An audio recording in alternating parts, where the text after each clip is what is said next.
உமக்கு சிங்காசனம் அமைத்திட ராஜா உம்மை துதிக்கிறோம் இயேசுவே. பரிசுத்த அலங்காரத்துடனே உம்மை தொழுகிறோம் இயேசுவே. உமக்கு சிங்காசனம் அமைத்திட உம்மை துதிக்கிறோம் இயேசுவே. பரிசுத்த எங்கள் ஆராதனை தேவ பிரசன்னத்தினால் நிரம்பட்டும் இயேசுவே. எங்கள் மத்திய உலாவிடும். எல்லாரும் வாய்களை திறந்து சேர்ந்து ஒரு மனதோடு பாடி பரிசுத்த ஆவியானவரே எங்கள் மத்திய Holy Ghost, we welcome Jesus. Awesome. எங்கள் மத்திய எங்கள் மத்திய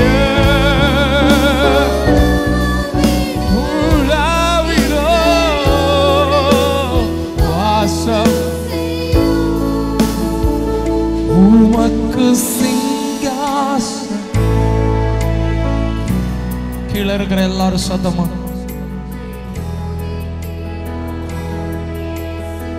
இயேசு ஒருவரே பாத்திரர். பரிசுத்த அலங்காரத்துடனே உம்மை தொழுகிறோம். சொல்லுங்க உமக்கு சிங்காசனம் ராஜா உமக்கு சிங்காசனம். We love you Jesus. உம்மை துதிக்கிறோம் பரிசுத்த அலங்காரத்துடனே.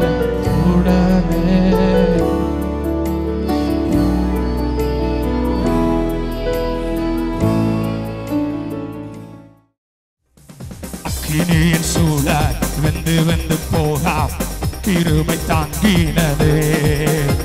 என் மூடி கூட கருகாமல் புகை கூட அணுகா கிருபை தாங்கினதே. அக்கினியின் சூழல் வெந்து வெந்து போகாமல் கிருபை தாங்கினதே. என் மூடி கூட கருகாமல் புகை கூட அணுகாமல் கிருபை தாங்கினதே. அல்லேலூயா அல்லேலூயா அல்லேலூயா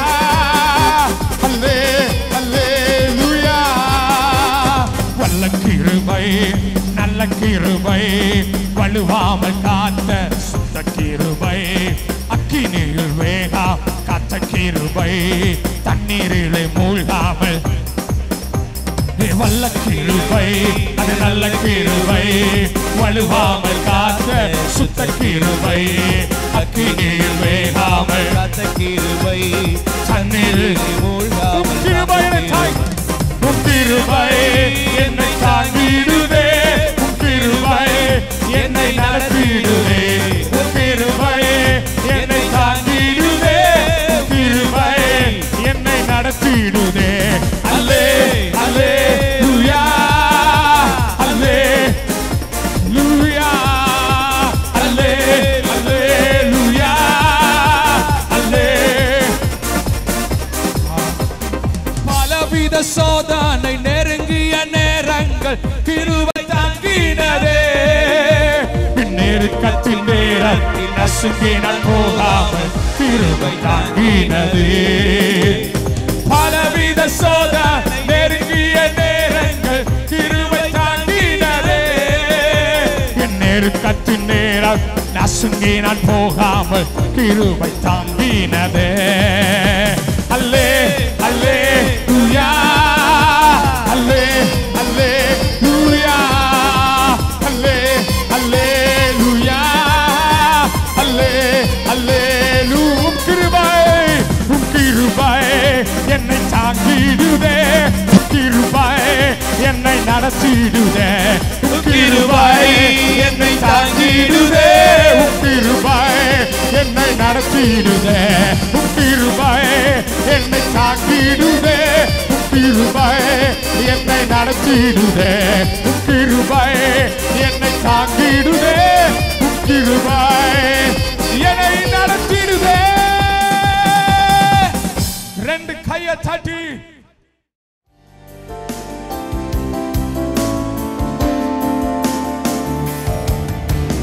நீரே போதும் நீரே போதும் நீரே போதும் இயேசுவே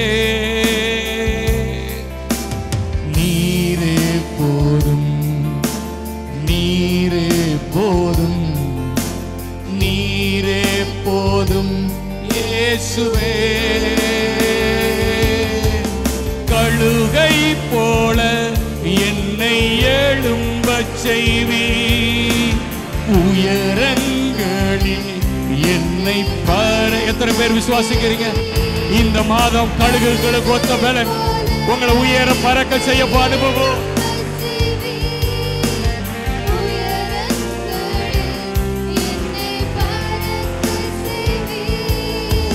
நீரே போதும் நீரே போதும் நீரே போதும் இயேசுவே நீரே போதும் நீரே போதும் நீரே போதும் சிங்கத்தின் பிள்ளையா என்னை மாட்டினி சாத்தானை ஜெயித்திட பலனளித்தி சிங்கத்தின் பிள்ளையா என்னை மாட்டினி சாத்தானை ஜெயித்திட பலனளித்தி நீரே போதும் நீரே போதும் நீரே போதும் இயேசுவே இயேசு நீரே நீரே போதும் நீரே போதும் இயேசுவே இயேசு நீரே நீரே போதும். மலைகள் விலகினாலும் பர்வதங்கள் நிலை பெயர்ந்து போனாலும் என் கிருபை உன்னை விட்டு விலகாது. நான் நித்திய கிருபை நான் உனக்கு இறங்குவேன். நான் உனக்கு சொன்னதை செய்யும் அளவும் நான் உன்னை கைவிடுவதுமில்லை. நான் வாக்கு மாறாதவர். மனிதர்கள் மாறலாம்.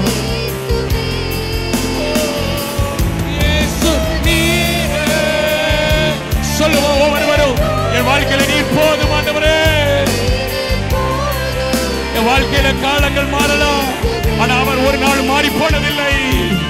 அவர் நேற்றும் இன்றும் என்று மாறாதவராயிருக்கிறார். அவர் உண்மையிலவராயிருக்கிறார். அவர் வாக்கு தத்தத்தை நிறைவேற்றுகிற தெய்வமா இருக்கிறார்.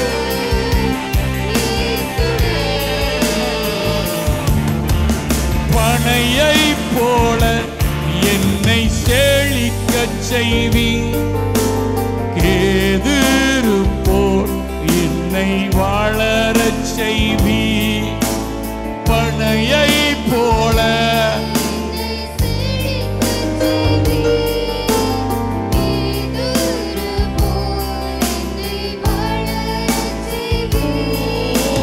நீரே போதும் நீரே போதும் நீரே போதும் இயேசுவே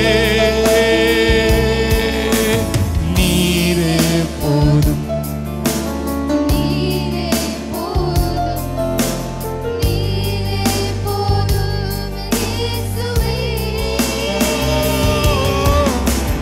உம் அன்பு எனக்கு போதும், உம் கிருபை எனக்கு போதும், உம் தயவு எனக்கு போதும் இயேசுவே.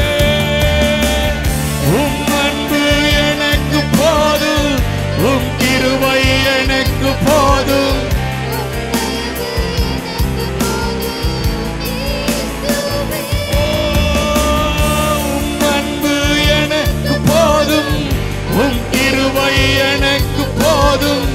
உம் தயவு எனக்கு போதும். இயேசு நீரே நீரே போதும், நீரே போதும் இயேசுவே.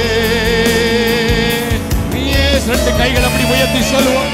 ரெண்டு கைகளை உயர்த்தி பாபா பாபா பாபா பாபா லெக ரெக தெக ரெக ரெக ரெக ரெக லே பாபா லபா கமா லமா லமா லமா சகரக. உன் சூழ்நிலைகளை மாற்றுகிறவர், உன் பிரச்சனைகளை மாற்றுகிறவர். இந்த கால வேளையில அவருடைய கிருபை கடந்து வருகிறது, அவருடைய மகிமை இறங்கி வருகிறது, அவருடைய உயிர் தெழுந்த வல்லமை இறங்கி வருகிறது. இப்பொழுதே அற்புதத்தின் நேரம், இப்பொழுதே விடுதலை நேரம், இப்பொழுதே சுகத்தின் நேரம். ஒரு மகிமை மூடுவதாக.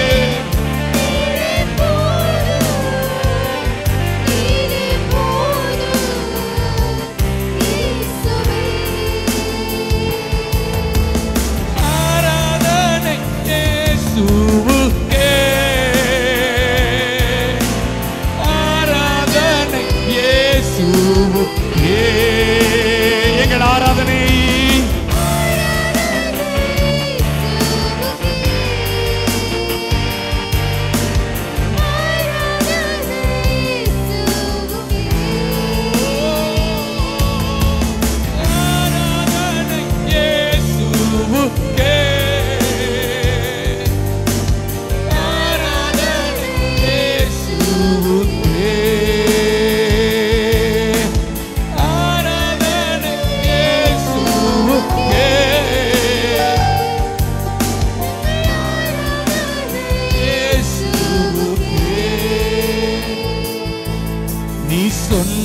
போதும் செய்வே, நீ காட்டும் வழியில் நடப்பே, உம் பாதம் ஒன்றே பிடிப்பே.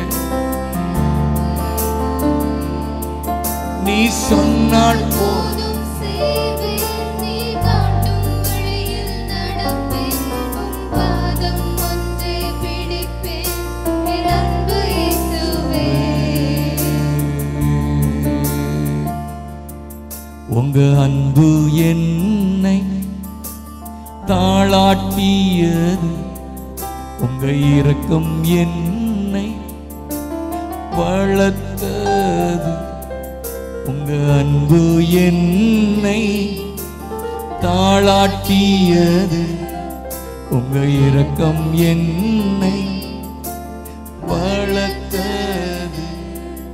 உம்மை நேசிப்பேனே நேசிப்பேனே, உமக்காகவே நான் வாழ்ந்திடுவேன்.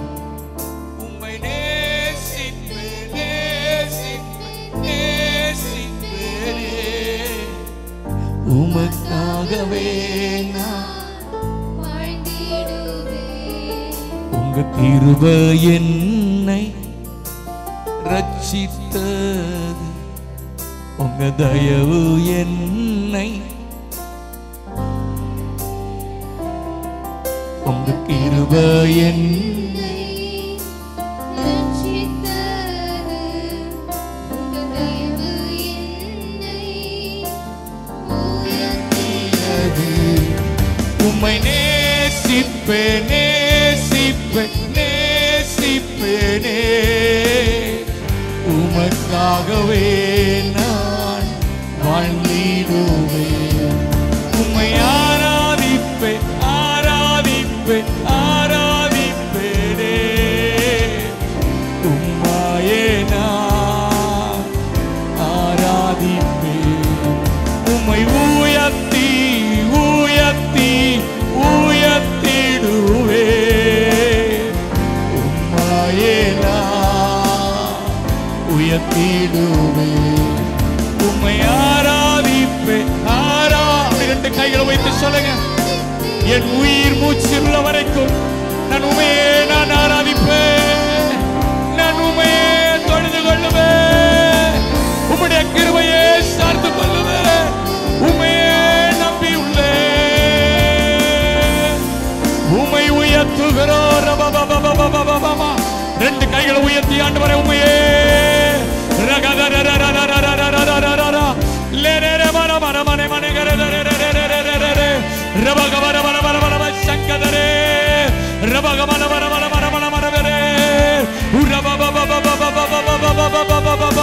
நான் உண்மையே சார்ந்து கொள்ளுவேன். சொல்லுங்க, நான் உண்மையே நம்பியுள்ள ஆண்டவரே.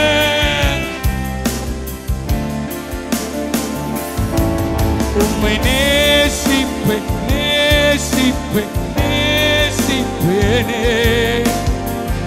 உம்மாயே நான் வாழ்ந்திடுவேன். உம்மை நேசிப்பேன், நேசிப்பேன். உமக்காகவே நான் உம்மை ஆராதிப்பேன், ஆராதிப்பேன், ஆராதிப்பேனே. உம்மாயே நான் ஆராதிப்பேன். உம்மை உயர்த்தி உயர்த்தி உயர்த்திடுவேன்.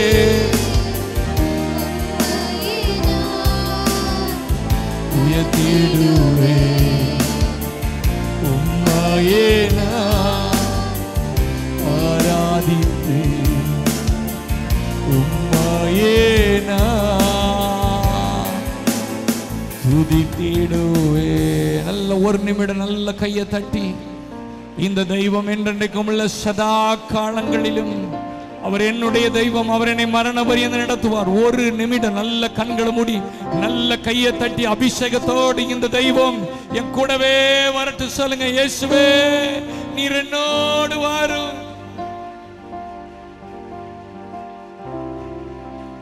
நல்ல நல்ல ஆவியில நிரம்பி ஒரு புதிய அபிஷேகத்தை இந்த கால வேளையில ரபகம தமகம லபகப லபகப ரபகம நம நீங்க கையை தட்டுகிற வேளையிலே சில தடைகளை ஆவியானவர் உடைக்கிறார். உங்க தொழிலில் காணப்படுகிற சில குழப்பங்களை இப்பொழுது ஆவியானவர் மாற்றிக்கொண்டிருக்கிறார். நீங்க எவ்வளவு பிரயாசப்பட்டு அந்த குழப்பத்தை உங்களால சரி செய்ய முடியல. ஆனா இன்னைக்கு நீங்க கையை தட்டு ஆராதிக்கும் பொழுது ஆவியானவர் அந்த குழப்பத்தின் நிலைமையை மாற்றி போடுகிறார். உரபகப தபகப லபகப ரபா ரேபகப லபகப லபகப லகரகதரா உரபகப திபகம நமகம லபகப ரப லப ரப லப உதரபகம திமகம நமகம ரபகப உரபகப லபகப ஷகதர தலர தர தர ரபகப திபகப லபகப ரப ரப ஷகதர தர தர.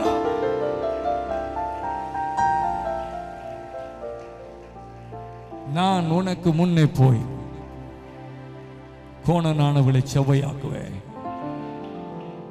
அந்தகாரத்தில் இருக்கிற பொக்கிஷங்களையும் ஒளிப்பிடத்தில் இருக்கிற புதையல்களையும் கர்த்தர் இந்த கால வேளையில அதை நம்முடைய ஆலயத்துக்கு, நம்முடைய சபைக்கு, நம்முடைய ஊழியத்துக்கு, நம்முடைய குடும்பங்களுக்கு கர்த்தர் இந்த கால வேளையில அந்த பொக்கிஷ சாலையை கர்த்தர் திறப்பாரா. இயேசுவின் நாமத்தினாலே நாங்கள் ஜெபிக்கிறோம். அந்த பொக்கிஷ சாலையை இப்பொழுதே எங்களுக்காக திறப்பீராக. குடும்பங்களில் சமாதானம், ஒரு மனம், ஐக்கியம், சந்தோஷம் உண்டாவதாக. அவர்கள் இப்போது இருக்க காட்டிலும் 1000 மடங்கு அதிகமாகும்படி பெருகும்படி இன்றைக்கு ஊழியராய் இந்த காலை ஆராதனையில் வந்த ஒவ்வொருவரையும் நாங்கள் ஆசீர்வதிக்கிறோம். வந்த ஒவ்வொருவருக்கும் சுகத்தை கொடுப்பீராக, பலத்தை கொடுப்பீராக. ஆவியானவர் தொடர்ந்து நடத்துங்க. இயேசுவின் நாமத்தில் கேட்கிறோம்.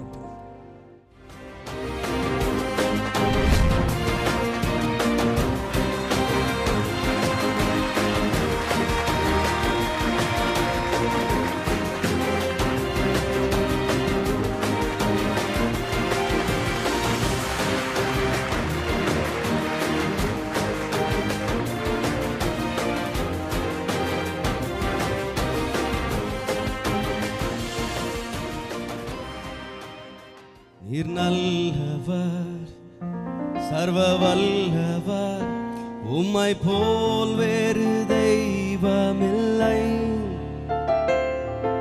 நீர் நல்லவர், சர்வ வல்லவர், உம்மை போல் வேறு தெய்வமில்லை. நீங்க சொல்லுங்க, நீர் நல்லவர், நீர் நல்லவர், உம்மை போல் வேறு.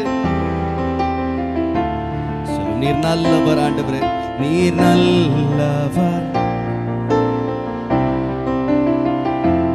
உம்மை போல் வேறு தெய்வமில்லை. கரங்களை உயர்த்தி ஹalleluya hallelujah hallelujah oh hallelujah hallelujah hallelujah oh hallelujah hallelujah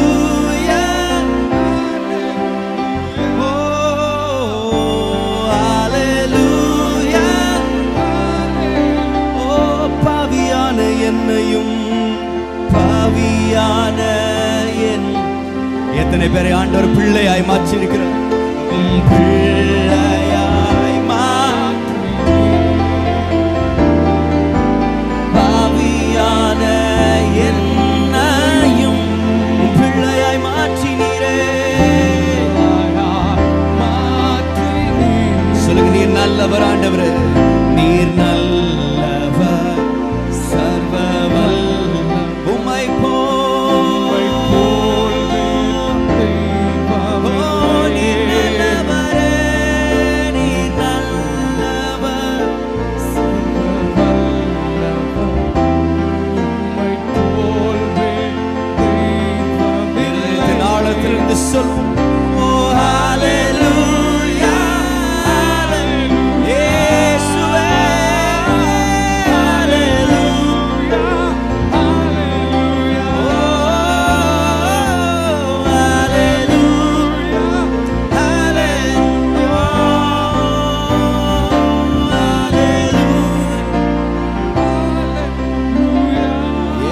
அழைத்தவரே, என்னையும் அழைத்தவரே, நீர் உண்மையுள்ளவர், நீர் உண்மை உள்ளவரே, என்னை அழைத்தவரே, நீர் உண்மையுள்ளவரே,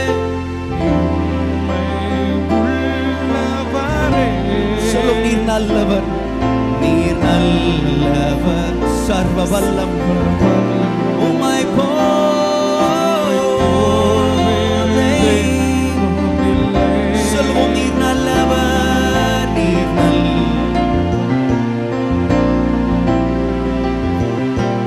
உம்மை போல்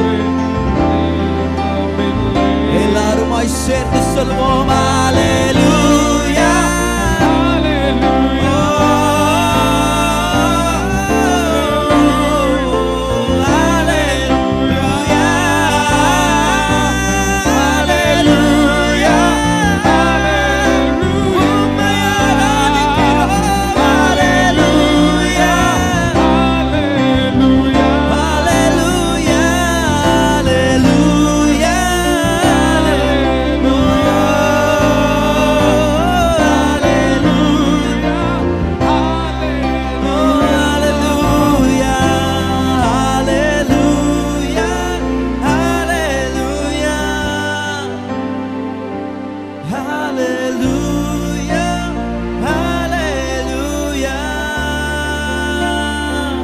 தேவனுக்கு நல்ல கரங்களை தட்டி, நீர் ஒருவரே சர்வ வல்லவர், உமக்கொப்பான தேவன் இல்லை, உமக்கொப்பான தேவன் இல்லை. தேவரின் நீர் சகலவற்றையும் செய்ய நீர் வல்லவர், நீர் செய்ய நினைத்தது ஒரு நாளும் தடைபடாத ஆண்டவரே. ஹalleluya. அடைக்கப்பட்ட வாசல்களை திறக்குகிற தேவன் அவர், வெண்கல கதவுகளை முறிக்கிற தேவன், இருப்பு தாழ்பாள்களை முறித்து போடுகிற தேவன், பாதை இல்லாத இடங்களிலே பாதைகளை உருவாக்குகிற தேவன், கரடுமுரடானவைகளை சமமாக்குகிற தேவன், கோணலானவைகளை செவ்வையாக்குகிற தேவன், உங்களுக்கு முன்பதாய் கடந்து செல்லுகிற தேவன் அவர். ஓ ஹalleluya. நீர் சகலவற்றையும் செய்ய வல்லவர் இயேசுவே.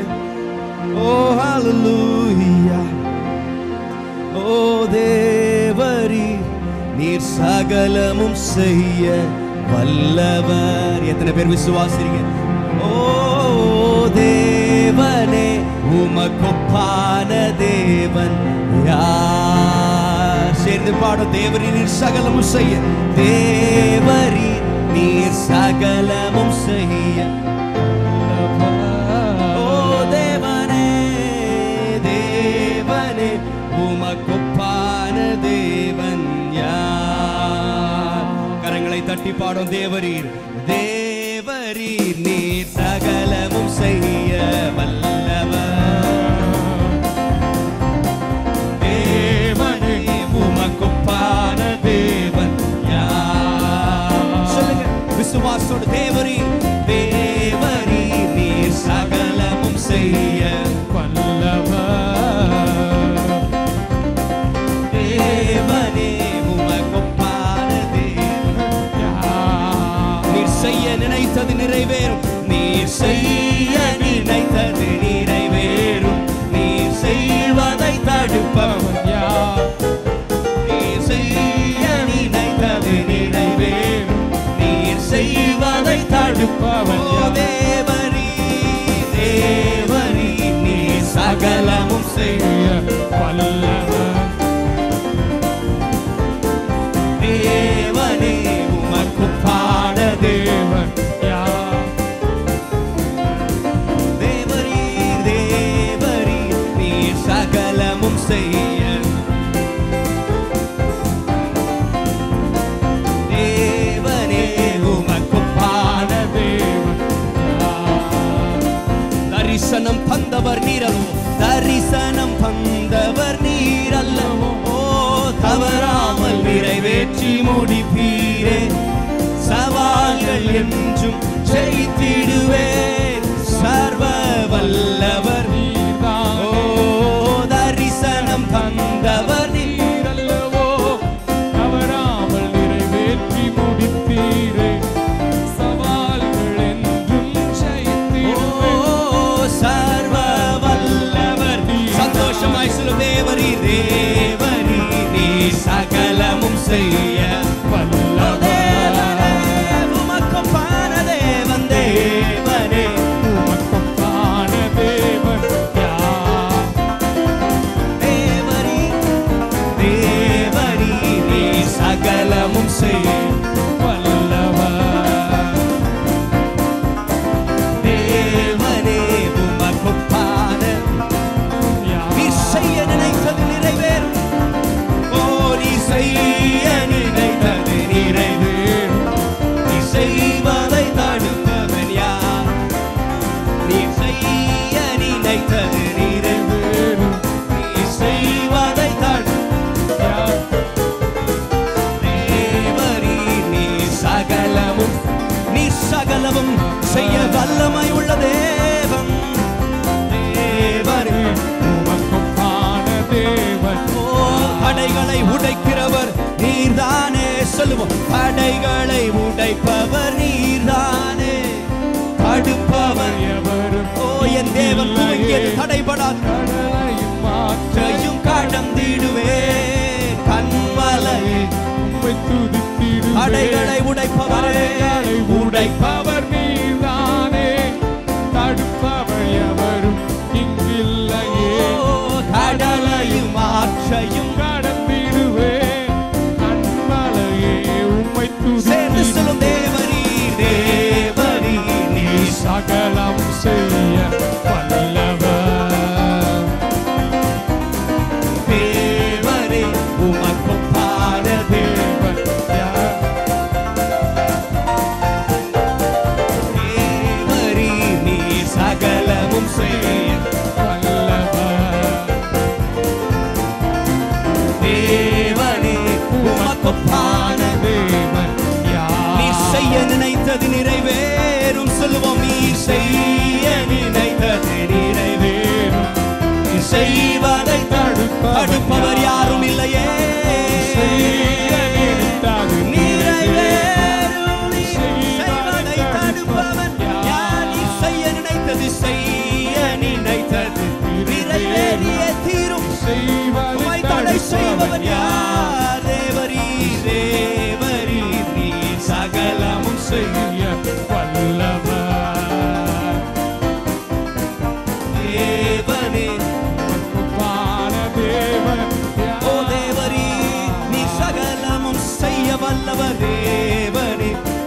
சகலமும் செய்ய வல்லவர்.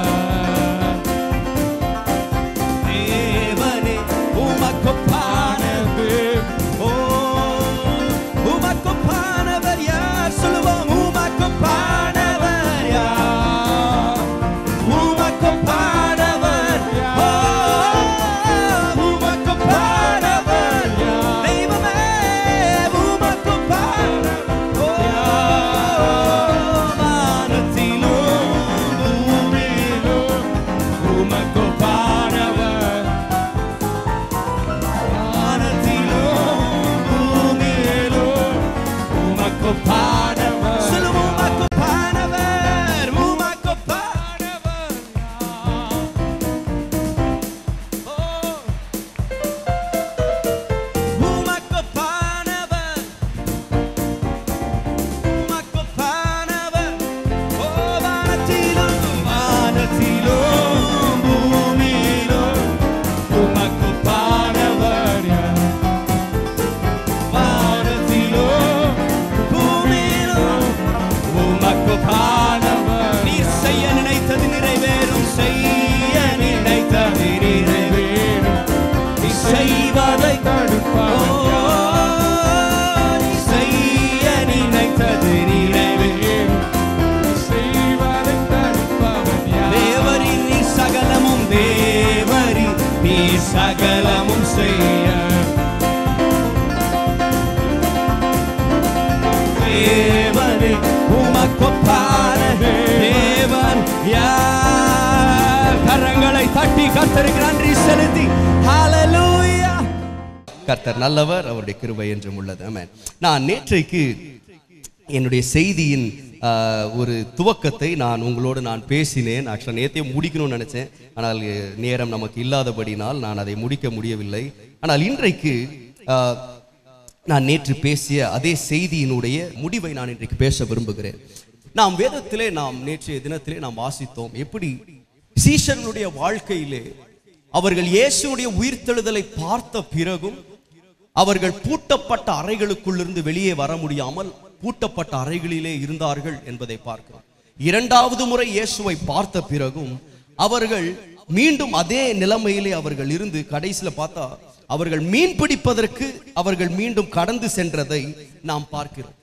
அவங்களுடைய வாழ்க்கையில எந்த ஒரு உயிர்மீட்சியும் இல்லாத ஒரு சுபாவமும் அவருடைய வாழ்க்கையில் இருந்ததை நாம் பார்த்தோம். அப்போ நான் நேற்று சொன்னேன், நம்முடைய வாழ்க்கையிலே எது உயிர்மீட்சியை தரும் என்றால் இயேசுவை குறித்த அறிவு அல்ல, ஏதோ நாம் சபைக்கு வருகிறதுனால அல்ல, ஏதோ எனக்கு பல காரியங்கள் தெரியும் என்பதற்காக அல்ல. ஆனால் எது நம்முடைய வாழ்க்கையிலே நம்முடைய வாழ்க்கை உயிர்மீட்சி அடைய செய்யும் என்றால், நாம் ரோமர் 8:11 வாசித்தோம், அன்றியும் இயேசுவை மரித்தோரிலிருந்து எழுப்பினவருடைய ஆவி உங்களில் வாசமாய் இருந்தால், கிறிஸ்துவை மரித்தோரிலிருந்து எழுப்பினவர் உங்களில் வாசமாய் இருக்கிற தம்முடைய ஆவியினாலே சாவுக்கேதுவான உங்கள் சரீரங்களையும் அவர் உயிர்ப்பிப்பார் என்று வாசி. அப்போ எது என்னுடைய வாழ்க்கையிலே உயிர்மீட்சியை கொண்டு வரும் என்றால் இயேசுவை குறித்த அறிவு அல்ல, எது என்னை உயிர்ப்பிக்கும் என்றால் இயேசுவை மரித்தோரிலிருந்து எழுப்பின அந்த ஆவி எனக்குள் வாசமாயிருந்தால் அது என்னை உயிர்ப்பிக்கும் என்று வாசிக்கிறோம். எசேக்கியேல் 37:14 வாசிக்கிறோம், ஆண்டவர் சொல்லுகிறார், என் ஆவியை உங்களுக்குள் வைப்பேன், அப்பொழுது நீங்கள் உயிர் அடைவீர்கள் அப்படின்னு. அப்பனா நாம் எப்பொழுது உயிர் அடைகிறோம் என்றால் எப்பொழுது ஆண்டவருடைய ஆவி நமக்குள் இருக்கிறதோ, ஆவியானவர் என்றைக்கு நமக்குள் வாசம் பண்ணுகிறாரோ அப்பொழுதுதான் நாம் உயிர் அடைகிறோம் என்பதை நீங்கள் மறுக்கவே முடியாது. நான் சொல்றேன், இன்றைக்கு ஒருவேளை நீங்கள் ஜீவனோடு இங்கே உட்கார்ந்திருக்கலாம், நீங்கள் சொல்லலாம் எனக்கு கண்கள் தெரிகிறது, எனக்கு காதுகள் கேட்கிறது, நான் நடக்கிறேன், நான் எல்லாத்தையும் நீங்க சொல்லலாம், உங்களுக்கு ஜீவனோடு சரீர பிரகாரமான ஒரு ஜீவனை நீங்கள் பேசலாம். ஆனால் ஆண்டவருடைய பார்வையிலே உயிர் உள்ளவன் உயிரற்றவன் என்ற பிரிக்கிறது நாம் சரீர பிரகாரமாய் காண்கிற காரியங்கள் அல்ல. ஆண்டவர் சொல்லுகிறார், என்றைக்கு என்னுடைய ஆவி உங்களுக்குள் இருக்கிறதோ அன்றைக்கு தான் நீங்கள் ஜீவனை பெறுகிறீர்கள், அன்றைக்கு தான் நீங்கள் உயிர் அடைகிறீர்கள். ஆகவே நேற்றைக்கு நான் கர்த்தருடைய ஆவியானவர், இயேசுவுக்குள் இருந்த அந்த ஆவியானவர், இயேசுவை மரித்தோரிலிருந்து எழுப்பின அந்த ஆவியானவருடைய கிரியைகளை குறித்து நாம் நேற்றைக்கு தியானித்தோம். நான் 6 குறிப்புகளை பேச நினைத்தேன், நான் 3 குறிப்புகளை நான் பேசினேன். ஏசாயாவில் இருந்து நான் உங்களோடு பேசினேன். ஏசாயா 11:2 எப்படி ஞானத்தை அருளும் ஆவியும், உணர்வை அருளும் ஆவியும், ஆலோசனை அருளுகிற ஆவியும், பலனை அருளுகிற ஆவியும், அறிவை அருளுகிற ஆவியும் கர்த்தருக்கு பயப்படுகிற பயத்தை அருளும் ஆவியும் ஆகிய கர்த்தருடைய ஆவியானவர் அவர் மேல், அந்த அவர் இயேசுவை குறிக்கிறது. தீர்க்கதரிசனமாய் எழுதப்பட்ட காரியங்கள். இயேசுவின் மேல் தங்கியிருந்த ஆவியானவர் இந்த 6 காரியங்களை அவருடைய வாழ்க்கையில செய்தார். நான் நேற்று சொன்னேன், ஆவியானவர் என்பது பரிசுத்த ஆவியானவர் என்கின்ற பரிசுத்த ஆவியானவர் ஏதோ நம்முடைய வாழ்க்கையில அந்நிய பாஷை பேசுவதற்கு மாத்திரமல்ல. இன்னைக்கு அநேக பெந்தேகோஸ்தே சபைகளிலே அந்நிய பாஷை பேசிட்டா பரிசுத்த ஆவியானவர் என்ன ஃபுல்லா நிரப்பிட்டார். அவருடைய கிரியையை நம்ம அதுக்குள்ள நம்ம வச்சிரும். ஒரு சின்ன பெட்டியில ஒரு சின்ன பாக்ஸ்ல போட்டு இவ்வளவுதான் பரிசுத்த ஆவியானவருடைய கிரியை என்று நாம் நினைக்கிறோம். ஆனால் பரிசுத்த ஆவியானவருடைய கிரியை வெறும் அந்நிய பாஷை பேசுவது மாத்திரமல்ல, வேதத்திலே சொல்லுகிறவர் ஞானத்தை அருளுகிறவர், உணர்வை அருளுகிறவர், அவர் ஆலோசனை அருளுகிறவர், பலனை அருளுகிறவர், அறிவை அருளுகிறவர், கர்த்தருக்கு பயப்படுகிற பயத்தை அருளுகிறவர். இப்படி பல பரிமாணங்களிலே கர்த்தருடைய ஆவியானவர் செயல்படுகிறார். நேற்றைக்கு நான் சொன்னேன் ஞானத்தை அருளுகிற ஆவியானவர். அதில் நான் குறிப்பாக தானியேலுடைய வாழ்க்கையிலிருந்து நான் உங்களோடு பேசினேன். எப்படி தானியேலுடைய நண்பர்கள் மற்ற அவர்களை சுற்றி இருந்த ஞானிகள் எல்லாரும் பெரிய பெரிய ஞானிகள், கல்தேயர்கள், அரசு சம்பளம் பெற்றவர்கள், அரண்மனையிலே வசித்தவர்கள். ஆனால் அவர்களுக்கெல்லாம் என்ன ஞானம் தான் இருந்துச்சுன்னா, ஒரு வாக்கிய ஒரு தரிசனத்தை சொன்னால் அதற்கு விளக்கத்தை கொடுக்கக்கூடிய ஞானம் ஒருவேளை அவர்கள் இருந்திருக்கலாம். ஆனால் இந்த ராஜா சொல்லுகிறார், நான் தரிசனத்தை பார்த்தேன், ஆனா தரிசனத்தையே சொல்ல மாட்டேன், நீங்க தான் நான் பார்த்த தரிசனத்தை சொல்லணும்னா அவங்க சொல்றாங்க, ஐயா இந்த ஞானம் எங்களுக்கு கிடையாது. ஆனால் உலகத்தின் ஞானம் ஒரு அளவிற்கு தான், ஒரு எல்லைக்கு தான் இருக்கிறது. ஆனால் நான் சொல்றேன், இந்த உலக ஞானத்தை காட்டிலும் பரிசுத்த ஆவியானவர் தருகிற ஞானம் அது மேன்மையான ஞானம். நான் சொல்றேன், அதற்கு நீங்கள் உங்களுடைய வாழ்க்கையை ஒப்பு கொடுத்த ஆண்டவரே அப்பேற்பட்ட ஒரு ஞானத்தை எனக்கு தாரும் என்று கேட்கும் பொழுது நிச்சயமாக ஆண்டவர் நம்மை ஞானத்தினால் நிரப்புகிறார். இரண்டாவது நான் சொன்னேன், அவர் ஞானத்தை மாத்திரமல்ல, அவர் உணர்வை அருளுகிற ஆவியானவர். பரிசுத்த ஆவியானவர் செய்கிற ஒரு காரியம், அவர் வரும்பொழுது பாவத்தை குறித்தும் நீதியை குறித்தும் நியாய தீர்ப்பை குறித்தும் கண்டித்து உணர்த்துகிற ஆவியானவர் என்று சொன்னார். நேற்று அநேக காரியங்கள் இதை குறித்து நான் பேசினேன். ஆண்டவர் நம்மை உணர்த்தும் பொழுது நாம் நம்மை விட்டு கொடுக்க வேண்டும். அவர் சின்ன சின்ன காரியங்களை உணர்த்துகிறார், சாதாரணமான காரியங்களை உணர்த்துகிறார். சில வேளைகளிலே நமக்கு பிடிக்காத காரியங்கள் நம்முடைய மூளை அறிவிலே, நம்முடைய அனுபவங்களிலே அவைகள் அதை நம்ம யோசிக்கும் பொழுது, ஆண்டவரே இதெல்லாம் நான் செய்யணுமா, இது உண்மையாவே நான் செய்யணுமா? நான் நேற்று பல காரியங்களை உங்களுக்கு விளக்கி சொன்னேன். ஆனால் ஆண்டவர் உணர்த்தும் பொழுது நாம் அதற்கு விட்டு கொடுப்போம். மூன்றாவது நான் சொன்னேன், ஆலோசனை அருளுகிற ஆவியானவர். அவர் யார் என்றால் ஆலோசனை அருளுகிறவர். அந்த யோசேப்பினுடைய சம்பவத்தை நான் வாசிக்கும் பொழுது, பார்வோனிடத்தில் ஒரு அடிமையான ஒரு யோசேப்பு தான். அவன் பெரிய ஆள் கிடையாது. அந்த இடத்துல அந்த அரண்மனை காவலிலே அவன் வைக்கப்பட்டிருந்தவன். ஒரு விபச்சாரம் செய்தான் என்ற ஒரு பொய் குற்றச்சாட்டு அவன் மேல் சுமத்தப்பட்டு அப்பேற்பட்ட ஒரு கேஸ்ல உள்ள இருக்கிறான். ஆனா அவனிடத்தில் ராஜா தன்னை தாழ்த்துகிறான். ஐயா, நான் பார்த்த தரிசனத்தினுடைய விளக்கத்தை சொல்லுங்கள் என்றான். அவன் தரிசனத்தினுடைய விளக்கத்தை மாத்திரமல்ல, 14 வருட திட்டத்தையும் அவன் சொல்லுகிறான். ராஜா கேட்காத திட்டம். ராஜா வெறும் தரிசனத்துக்கு மாத்திரம் விளக்கத்தை சொல்லணும். அவன் என்ன சொல்லியிருக்கணும்னா, 7 வருஷம் விளைச்சல் நல்லா இருக்கும், அப்புறம் 7 வருஷம் பஞ்சம் வரும், இதுதான் தரிசனம். ஆனால் அந்த தரிசனத்தை சொல்லிவிட்டு நீங்கள் என்ன செய்ய வேண்டும் என்றதை சொல்றேன். இங்க பாருங்க, இதை நான் சொல்லும் பொழுது, நான் இன்னைக்கு அநேக வாலிபர்கள் இங்க இருக்கிறீங்க. நான் நேற்று நிறைய காரியங்கள் வாலிபர்களுக்கு பேசினேன். இந்த ஆலோசனை அப்படின்னு சொல்லும்போது, இந்த தரிசனங்கள் அப்படின்னு யோசேப்புடைய காரியத்தை நீங்கள் கவனிக்கும் போது நல்லா கவனிங்க. lot of us have visions. அநேகருக்கு நம்முடைய வாழ்க்கை குறித்ததான தரிசனம் இருக்கிறது. நேற்று ஒரு 2-3 நாளுக்கு முன்பதாக ஒரு 4 வாலிபர்கள் என்னை சந்திக்கும்படி, ஆனால் உங்கள்கிட்ட நான் கொஞ்சம் பேசணும் என்று வந்தார். நான் அவர்களோடு நான் பேசும் பொழுது அநேக காரியங்கள் அவர்கள் என்னோடு கூட பேசிக்கொண்டே இருந்தார்கள். அவர்களுடைய தரிசனங்களை என்னோடு பேசிக் கொண்டிருந்தார்கள். அவங்க சொன்னாங்க, அண்ணே எங்களுடைய மிகப்பெரிய தரிசனம், அவர்கள் வாழுகிற ஒரு இடம் ஒரு மீன் பிடிக்கிற தொழில் செய்கிற, அதாவது கொஞ்சம் ஏழை ஜனங்கள், கொஞ்சம் படிப்பறிவு இல்லாத ஜனங்கள், அப்படிப்பட்ட இடங்களிலே வாழுகிற ஒரு கூட்டம் அவர்கள். அந்த ஜனங்கள் அவங்க கொஞ்சம் முரட்டாட்டமான ஜனங்கள், பயங்கர, அவங்க அந்த ஏரியாக்குள்ள போனாலே ஒரு மாதிரி பயமா தான் இருக்கும், அந்த மாதிரி ஆட்கள்.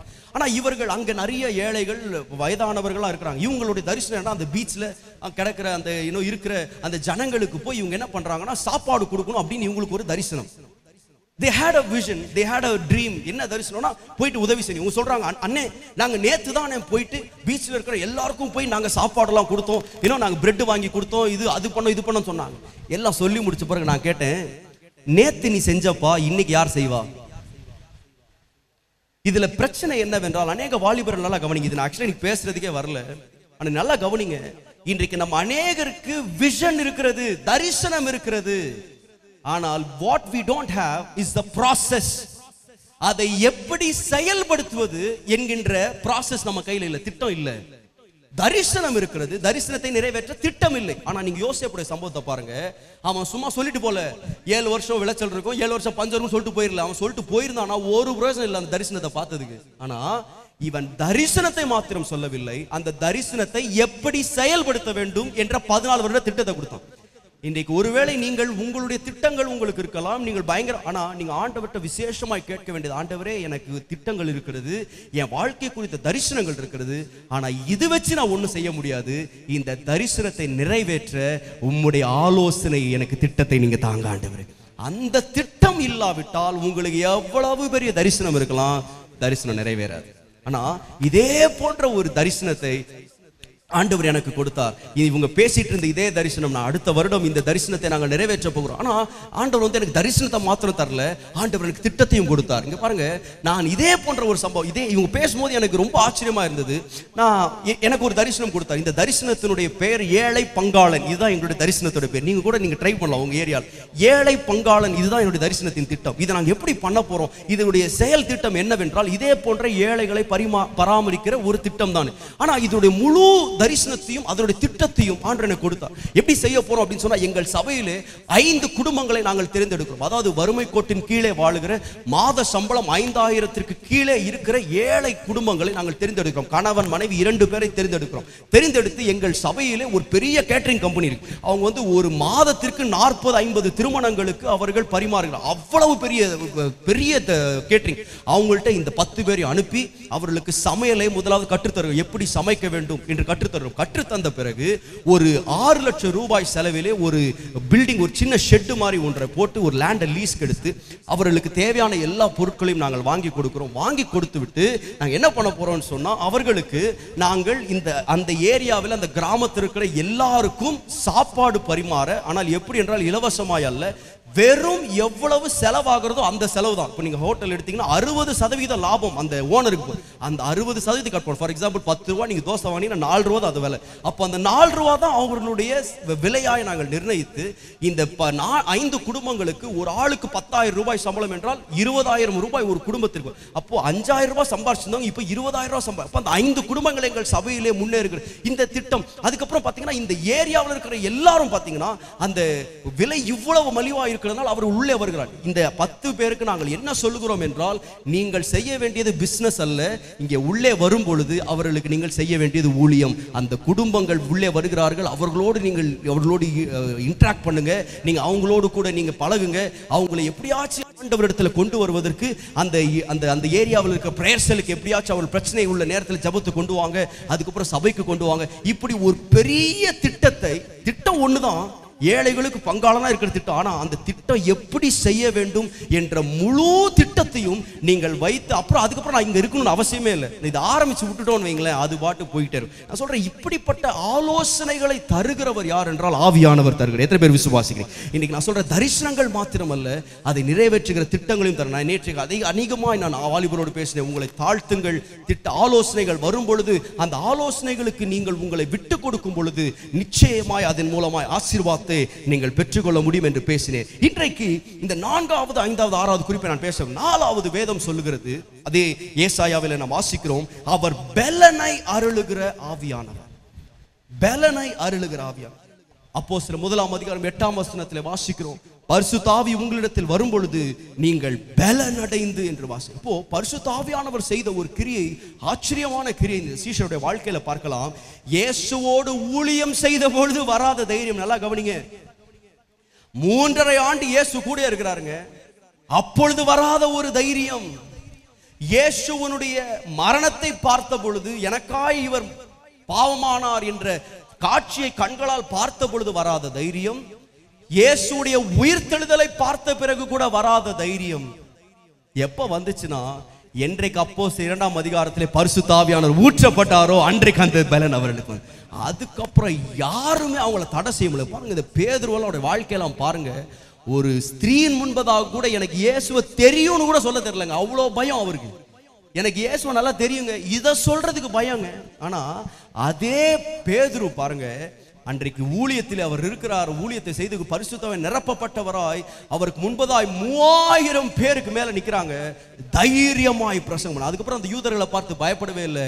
அவர்கள் கூட்டங்களை பார்த்து பயப்பட, ஐயோ 3000 பேர் நம்மளுக்கு எதிராக நிற்கிறாங்க, இவங்க என்ன பண்ணுவாங்க, அதை குறித்து எந்த தைரியம் இல்லை. இன்னொரு சம்பவத்தில் வாசிக்கிறோம், பேதுருவை அடுத்த நாள் சிறைச்சேதம் பண்ண போகிறார். அடுத்த நாள் தலையை வெட்ட போறாங்க. நம்மளுக்கு எத்தனை பேருக்கு இங்க தூக்கம் வரும்? நாளைக்கு தலையை வெட்டுறது இல்லை, நாளைக்கு போலீஸ்காரன் முடிச்சுட்டு போறானாலே நம்ம தூங்குறது மாத்திரம் இல்லை, குடும்பத்தையே தூங்க விட மாட்டோம். ஆனா நாளைக்கு தலையை வெட்ட போறாங்க, நம்ம ஆளு கொரட்டை விட்டு தூங்குறாரு. தேவ தூதன் வந்து 3 காவலை தாண்டி இழுத்துட்டு போறாரு வெளியே. இவருக்கு கனவுல நடக்கிறது போல நடந்து போறாரு.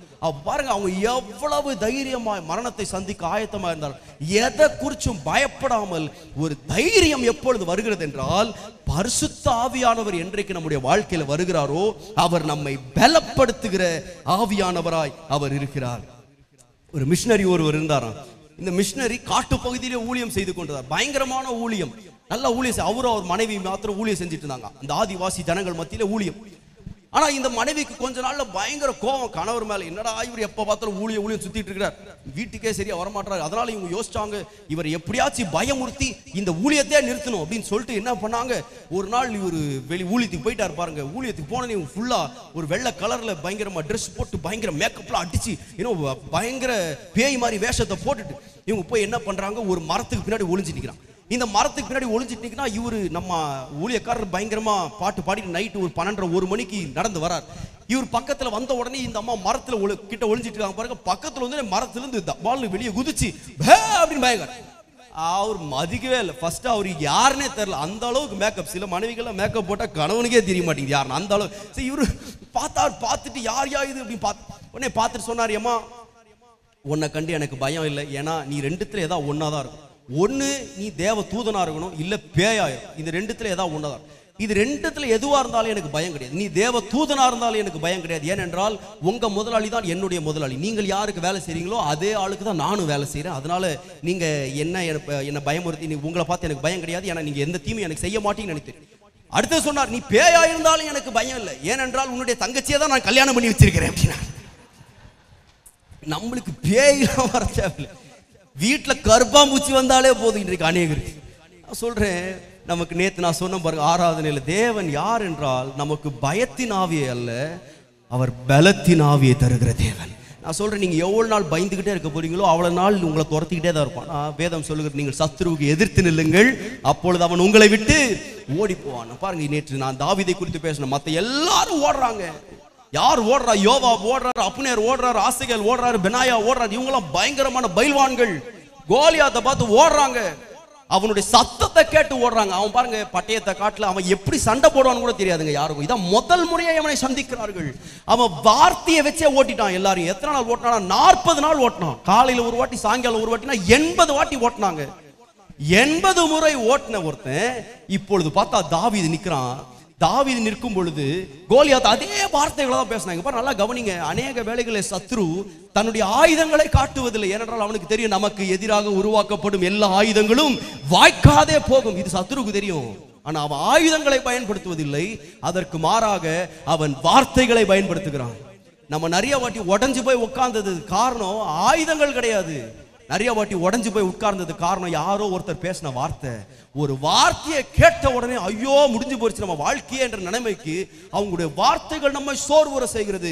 இந்த கோலியாத் அதே வெப்பனை பயன்படுத்தினான், அதே வார்த்தைகளை பயன்படுத்தினான். எல்லாவற்றையும் பயன்படுத்தி முடிச்சுட்டு அவன் நினைச்சான் இவனும் ஓட போறான்னு நினைச்சிருப்பான்னு நினைக்கிறேன். ஆனா தாவீது பாருங்க, அவன் அந்த பக்கமா ஓடல. 17:48 வாசிக்கிறோம், தாவீது கோலியாத்துக்கு எதிராக ஓடினான். அவன் பயந்து ஓடல, அவனை விட்டுட்டு ஓடல, அவனுக்கு எதிராக ஓடினான் என்று வாசிக்கிறான். நினைக்கிறேன் இப்படிப்பட்ட ஜனங்களை ஆண்டவர் தேடுகிறார்.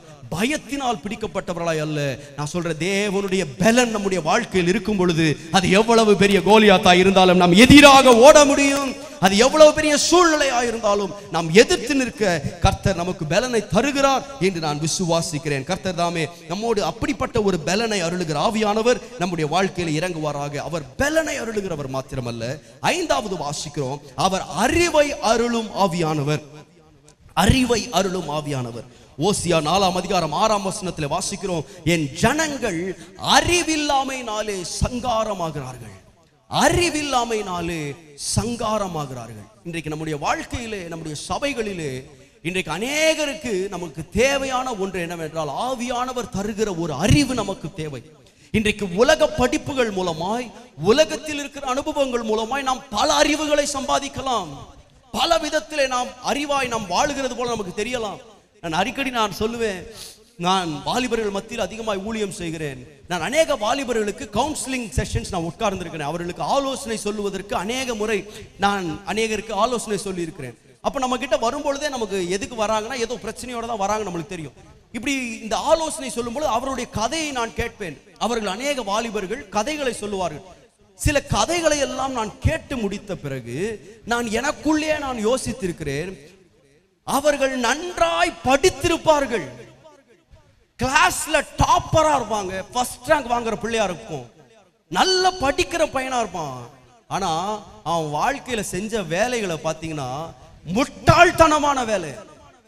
அவனுடைய வாழ்க்கையில் எடுக்கிற முடிவுகள் அறிவில்லாத வேலைகள். சில பேரை பார்த்திருக்கிறேன், நீங்க தப்பா விளங்கிக் கொள்ளாதீங்க, சில பேரை பார்த்திருக்கிறேன் ரொம்ப அழகா இருப்பாங்க, ஆனா சரியான முட்டாளா இருப்பாங்க. நான் சொல்றேன், உங்களுடைய படிப்பு அறிவை தருகிறதல்ல, இந்த உலகம் நமக்கு தருகிற அறிவல்ல, வேதத்திலே பரிசுத்த ஆவியானவர் அறிவை தருகிறவராயிருக்கிறார். இயேசுவானவர் பாருங்க, அவர் அறிவில் நிறைந்தவராயிருந்தார். இந்த பரிசுத்த ஆவியின் நிறைவிலே அவர் இருந்தபடியால் அவருடைய அறிவுக்கு முன்பதாக, அவருடைய பேச்சுக்களுக்கு முன்பதாக எந்த ஒரு மனுஷனும் அவன் நிற்கவே முடியாத அளவு அவர் அறிவுள்ளவராயிருந்தார். இன்றைக்கு சபைகளிலே தேவை ஒன்று என்ன தெரியுமா? வேத அறிவு. இன்றைக்கு இந்த வேத அறிவு இல்லாதபடினால்தான் இன்றைக்கு பல பல புதிய உபதேசங்கள் ஒவ்வொரு நாளும் சபைக்குள்ளே வந்து சபைகளை இன்றைக்கு சீரழித்துக் கொண்டிருக்கிறதுடைய காரணம் என்னவென்றால், because we don't have the knowledge of the word of God. வேதத்தினுடைய அறிவு இன்றைக்கு இல்லாதபடினால் சபைகள் சீரழிந்து போகிறது. இன்னைக்கு பாருங்க, இயேசுவினிடத்திலே சாத்தான் வந்தான் சோதிப்பதற்கு. அவன் எதை வச்சு தெரியுமா சோதிச்சான்? வேதத்தினுடைய வார்த்தைகளை வைத்து தான் சோதிச்சான். வேதத்தை வைத்தே சோதித்தான். தேவனுடைய வார்த்தையை வைத்தே சோதித்தான். அவனுடைய சோதனைகள் எல்லாவற்றிலும் பாருங்க, 3 சோதனையிலும் 3 வசனங்கள் இருந்துச்சு. 3 வசனங்களை வைத்து அவன் சோதித்த பொழுது இயேசு பாருங்க ரொம்ப அழகா ஆண்டவர் அதை ஹேண்டில் பண்ணுகிறத பார்க்கலாம். சத்ரு சொல்லுகிறான், என்று எழுதி இருக்கிறதே, ஒரு வசனத்தை சொல்லிட்டு சொல்லுவான், என்று எழுதி இருக்கிறதே அப்படின்னு சொன்னா, ஆண்டவருடைய பதில பாத்தீங்கன்னா ஆண்டவர் இன்னொரு வசனத்தை சொல்லிட்டு ஆண்டவர் சொல்றார், என்றும் எழுதி இருக்கிறது. இன்றைக்கு அநேக விசுவாசிகளுக்கு என்று எழுதி இருக்கிறது என்னன்னு தெரியும், ஆனா என்றும் என்ன எழுதி அது தெரியாது. அதான் பிரச்சனை.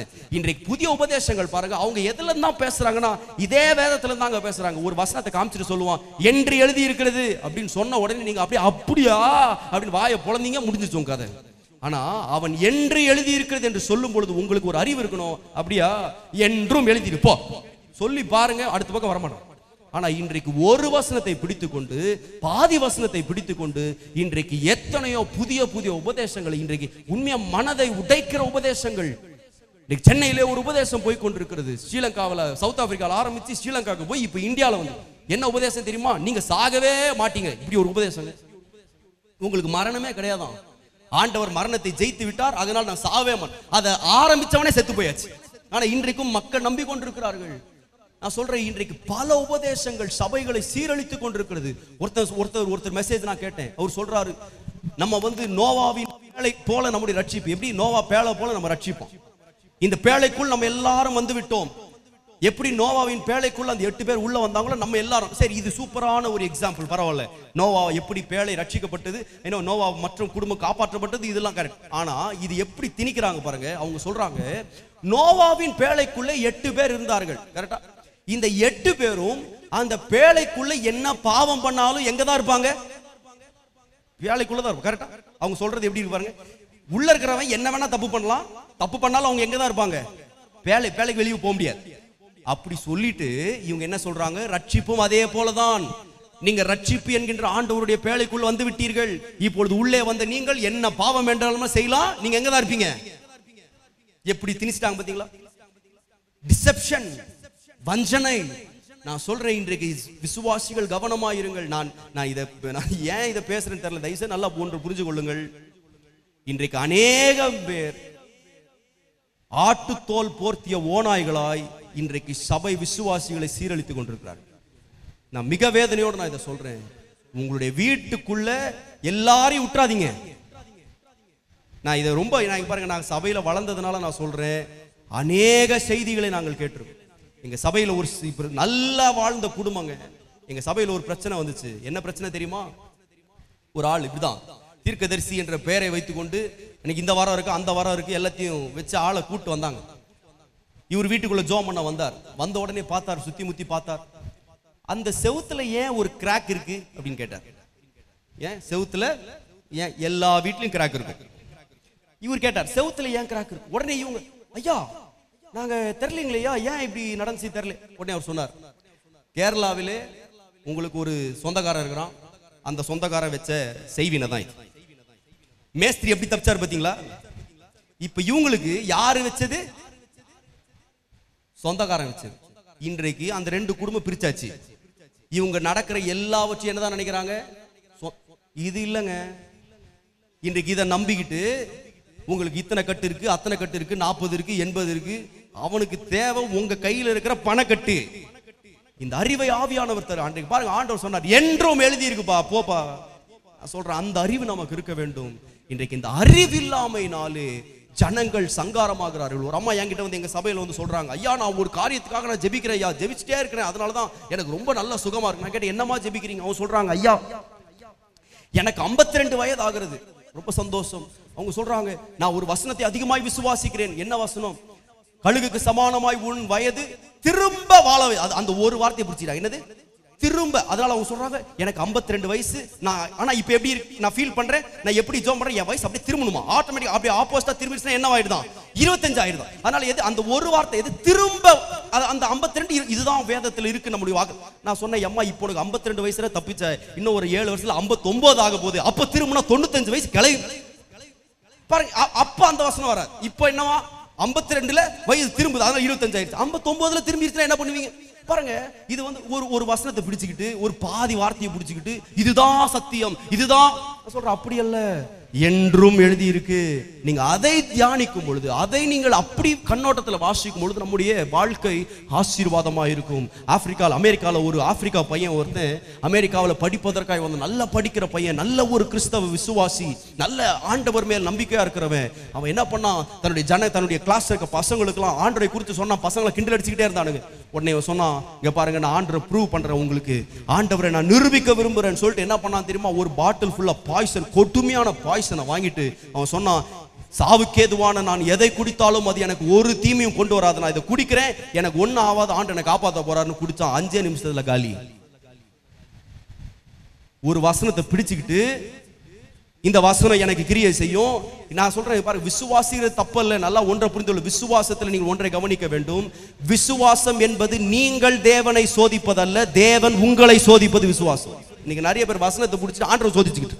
நான் சொல்றேன், ஆண்டவரை சோதிக்கிறது விசுவாசம் இல்ல, ஆண்டவர் உங்களை சோதிப்பதுதான் விசுவாசம். இன்றைக்கு சில வசனங்களை பிடித்துக்கொண்டு, வசனத்தின் பகுதிகளை பிடித்துக்கொண்டு, அறிவில்லாமையினாலே ஜனங்கள் சங்காரமாகிறார்கள். ஒரு வயசான ஒரு அம்மா இருந்தாங்க.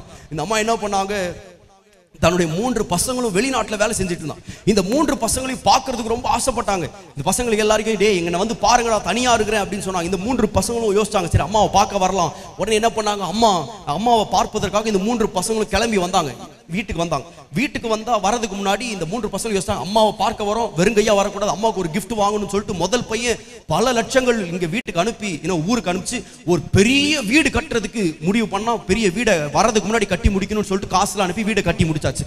2வது பையன் யோசிச்சான், அம்மாக்கு ஒரு 80 லட்சம் மதிப்புள்ள ஒரு மெர்சிடிஸ் பென்ஸ் கார் ஒன்று வாங்கணும்னு சொல்லிட்டு அங்கிருந்தே காசு அனுப்பி கார் ரெடி பண்ணிட்டான். 3வது பையன் யோசிச்சான், என்னடா பெரிய அண்ணன் வீடு வாங்கிட்டான், 2வது அண்ணன் கார் வாங்கிட்டான், நம்ம என்ன வாங்குறது அப்படின்னு ரொம்ப யோசிச்சான். யோசிச்சுட்டு கடைசியில் என்ன பண்ணா, இஸ்ரவேல் தேசத்துக்கு போய் பல கோடி கொடுத்து ஒரு புறா ஒண்ணு வாங்கணும். புறா, இந்த புறாக்கு ஏன் இவ்வளவு கோடி வேலை அப்படின்னு பார்த்தா, அந்த புறா வந்து வேதத்தையே மனப்பாடம் பண்ண ஒரு புறா. இவனுக்கு ரொம்ப ஆசை, அம்மாக்கு வயசாயிருச்சு, கண்ணு தெரியல, அதனால இந்த புறா வாங்கி கொடுத்தா போதும். அம்மா போய் அந்த புறா கிட்ட மத்திய 1 அப்படின்னா மத்திய 1 மனப்பாடமா சொல்லும். வேதத்துல எந்த அதிகாரத்தை சொன்னாலும் மனப்பாடமா சொல்லிடும். இவன் ரொம்ப ஆசையா இந்த கிஃப்ட்டை வாங்கினா. 3 பேரும் கிஃப்ட் வாங்கிட்டு 3 பேரும் வீட்டுக்கு வந்தாங்க. அம்மாவோட நேரத்தை செலவு பண்ணாங்க, கிறிஸ்துமஸ் நியூ இயர்லாம் கொண்டாடினாங்க, கிஃப்ட் எல்லாம் கொடுத்துட்டு அம்மாக்கு பட்டு குஷி எல்லாம் முடிச்சுட்டு திருப்பி ஊருக்கு போயிட்டாங்க. 3 பேர் ஊருக்கு போயிட்டாங்க. அம்மா 3 பேர் கடிதம் எழுதினாங்க. முதல் பையனுக்கு கடிதம் எழுதினாங்க, மகனே, அம்மாவுக்கு 8 பெட்ரூம் உள்ள இவ்வளவு பெரிய வீடை கட்டி கொடுத்துருக்கா. ஏன்டா நான் வாழ்றது ஒரே ஆள், எனக்கு போய் 8 பெட்ரூம் வீடா, இந்த ஒரு பெட்ரூம் சுத்தம் பண்ணி காப்பாத்துறது போதும் போதும் இருந்தாலும் பரவாயில்ல, உன் அன்பிற்காக ரொம்ப நன்றி. 2வது பையனுக்கு எழுதுனாங்க, மகனே அம்மாவுக்கு நீ 80 லட்சம் மதிப்புள்ள கார் வாங்கி கொடுத்துருக்கிற, அம்மாவுக்கு கார் ஓட்ட தெரியாது, அம்மாவுக்கு கண்ணே தெரியாது, எனக்கு போய் கார், இருந்தாலும் பரவாயில்ல உன் அன்பிற்கு ரொம்ப நன்றி. 3வது பையனுக்கு எழுதுனாங்க, மகனே நீ தாண்டா அம்மாவுடைய இருதயத்தை புரிஞ்சவன், நீ வாங்கி கொடுத்த பார் புறா, அதை நேத்து குழம்பு வச்சு ஃப்ரை பண்ண பார், என்ன டேஸ்டா. புறா நல்ல புறா தான், புறா வேதத்தையே மனப்பாடம் பண்ண புறா தான். ஆனா புறா சங்காரமானதுக்கு காரணம் என்ன தெரியுமா? அறிவில்லாமை. இன்றைக்கு அநேக காரியங்கள் நம்முடைய வாழ்க்கையில செயல்படாம போனது காரணம் என்ன தெரியுமா? அறிவில்லாமை. என்னோட சித்தப்பா பையன் எங்க வீட்டுக்கு வந்தான், இது ஒரு 15 வருஷத்துக்கு முன்னாடி. அப்பதான் முதல் முறையா இந்த ஸ்மார்ட் போன் வந்துச்சு பாருங்க. இந்த ஸ்மார்ட் போன் வாங்கிட்டு வந்தான். அப்பவே 25,000 ரூபாய் கொடுத்து வாங்கினான். ஐயோ, அதை பொத்தி காப்பாத்துவாங்க பாருங்க. யார்ட்டையும் காட்டினாலும் அவர் கையில வச்சு தான் காட்டுவார், நம்ம கையில கூட கொடுக்க மாட்டார். அவர் படுக்க போனாலும் அவருக்கு ஒரு தலானி, போனுக்கு ஒரு தலானி போட்டு பெட்ஷீட்லாம் போட்டு தான் அவர் தூங்க வைப்பார். இப்படி அந்த போனை பொத்தி வளர்த்தார். ஒரு நாள் எங்க வீட்டுக்கு வந்திருந்தார். வந்துட்டு எப்பவுமே கையிலே வச்சிருப்பார் பாருங்க. ஒரு நாள் அப்படியே பாக்கெட்ல போட்டுட்டு பாத்ரூம்குள்ள போனார். என்ன ஆச்சுன்னு தெரியல, ஒரு பக்கெட்டுக்குள்ள தண்ணியில ஃபுல்லா போன் விழுந்த உடனே அடிச்சு பிடிச்சி போனை எடுத்துட்டு வெளியே ஓடி வந்தான். ஓடி வந்துட்டு என்கிட்ட எங்க ரூம்ல போயிட்டு ஒரு ஹேர் ட்ரையர்னு இந்த முடி காய வைக்கிற அந்த ஹேர் ட்ரையரை எடுத்துட்டு ஃப்ரண்ட்ல ஓடி வந்து டைனிங் டேபிள்ல போனை வச்சுக்கிட்டு சூடா காத்து காமிச்சிக்கிட்டு இருக்கான். ஏன்னா அப்படிதான் பண்ணு, வேற வழி இல்லை. இப்படி காத்து காமிச்சிட்டு இருந்தான் பாருங்க. அந்த வழியை எங்க அம்மா வந்தாங்க. சும்மா போயிருக்கலாம். எங்க அம்மா அவனை பார்த்து கேட்டாங்க, என்னடா பண்ற அப்படின்னு கேட்டாங்க. அவன் சொன்னா, பெரியமா ஒண்ணு இல்ல பெரியமா, தண்ணியில விழுந்துருச்சு பெரியமா, அதனால சூடா காத்து காமிச்சிட்டு தண்ணியெல்லாம் உறிஞ்சிக்கிட்டு இருக்கேன் அப்படின்னா. எங்க அம்மா விளையாட்டா சொன்னாங்க, டேய் அதுக்கேண்டா இவ்வளவு கஷ்டப்படுற, ஒரு நிமிஷம் மைக்ரோவேவ் குள்ள வைக்கிறது தானே அப்படின்னாங்க. அவங்க பாட்டுக்கு சொல்லிட்டு போயிட்டாங்க. 5 நிமிஷத்துல 25,000 சங்காரம். இவர் நேரா மைக்ரோவேவ்ல வச்சு ஆன் பண்ணதான் மிச்சம். போச்சு போன், 25,000 காலி. மைக்ரோவேவ் நல்லதாங்க. மைக்ரோவேவ்ல வந்து சில்லுன்னு வச்சா சூடு ஆகும் தான், தண்ணியை வச்சா உறிஞ்சு எடுக்கும் தான். ஆனா எதை உள்ள வைக்கணும்னு தெரியணும். இன்றைக்கு தெரியாததுனால, அறிவில்லாமையினால் ஜனங்கள் சங்காரமாகிறார்கள். ஆனா நான் சொல்லுவேன், தேவனுடைய அறிவு ஒன்று இருக்குங்க. என்னோட அப்பாவை பற்றி நான் அடிக்கடி சொல்லுவேன். அவரை பத்தி பேசாத ஒரு செய்தியே கிடையாதுன்னு நினைக்கிறேன். என்னோட அப்பாவை பற்றி சொல்லுவேன். 8வது படித்த ஒரு மனுஷன், படிப்பறிவே கிடையாதுங்க. இன்றைக்கு வரைக்கும் இங்கிலீஷ் பேச தெரியாது. இன்றைக்கு வரைக்கும் அவருக்கு பெரிய உலக ஞானம் கிடையாது. அவருக்குன்னு இமெயில் அட்ரஸ் கிடையாது, அவருக்குன்னு ஃபேஸ்புக் ஐடி கிடையாது, ஒன்றுமே கிடையாது. ஆனால் அதே ஆவடியில 3.5 ரூபாய் கூலிக்கு அரிசி மூட்டை சுமந்த ஒரு மனுஷன். அந்த 3.5 ரூபாய் கூலியில 6 பேர் சாப்பிடணும். ஒரு நாளைக்கு ஒரு வேளை தான் சாப்பிட்டாங்க.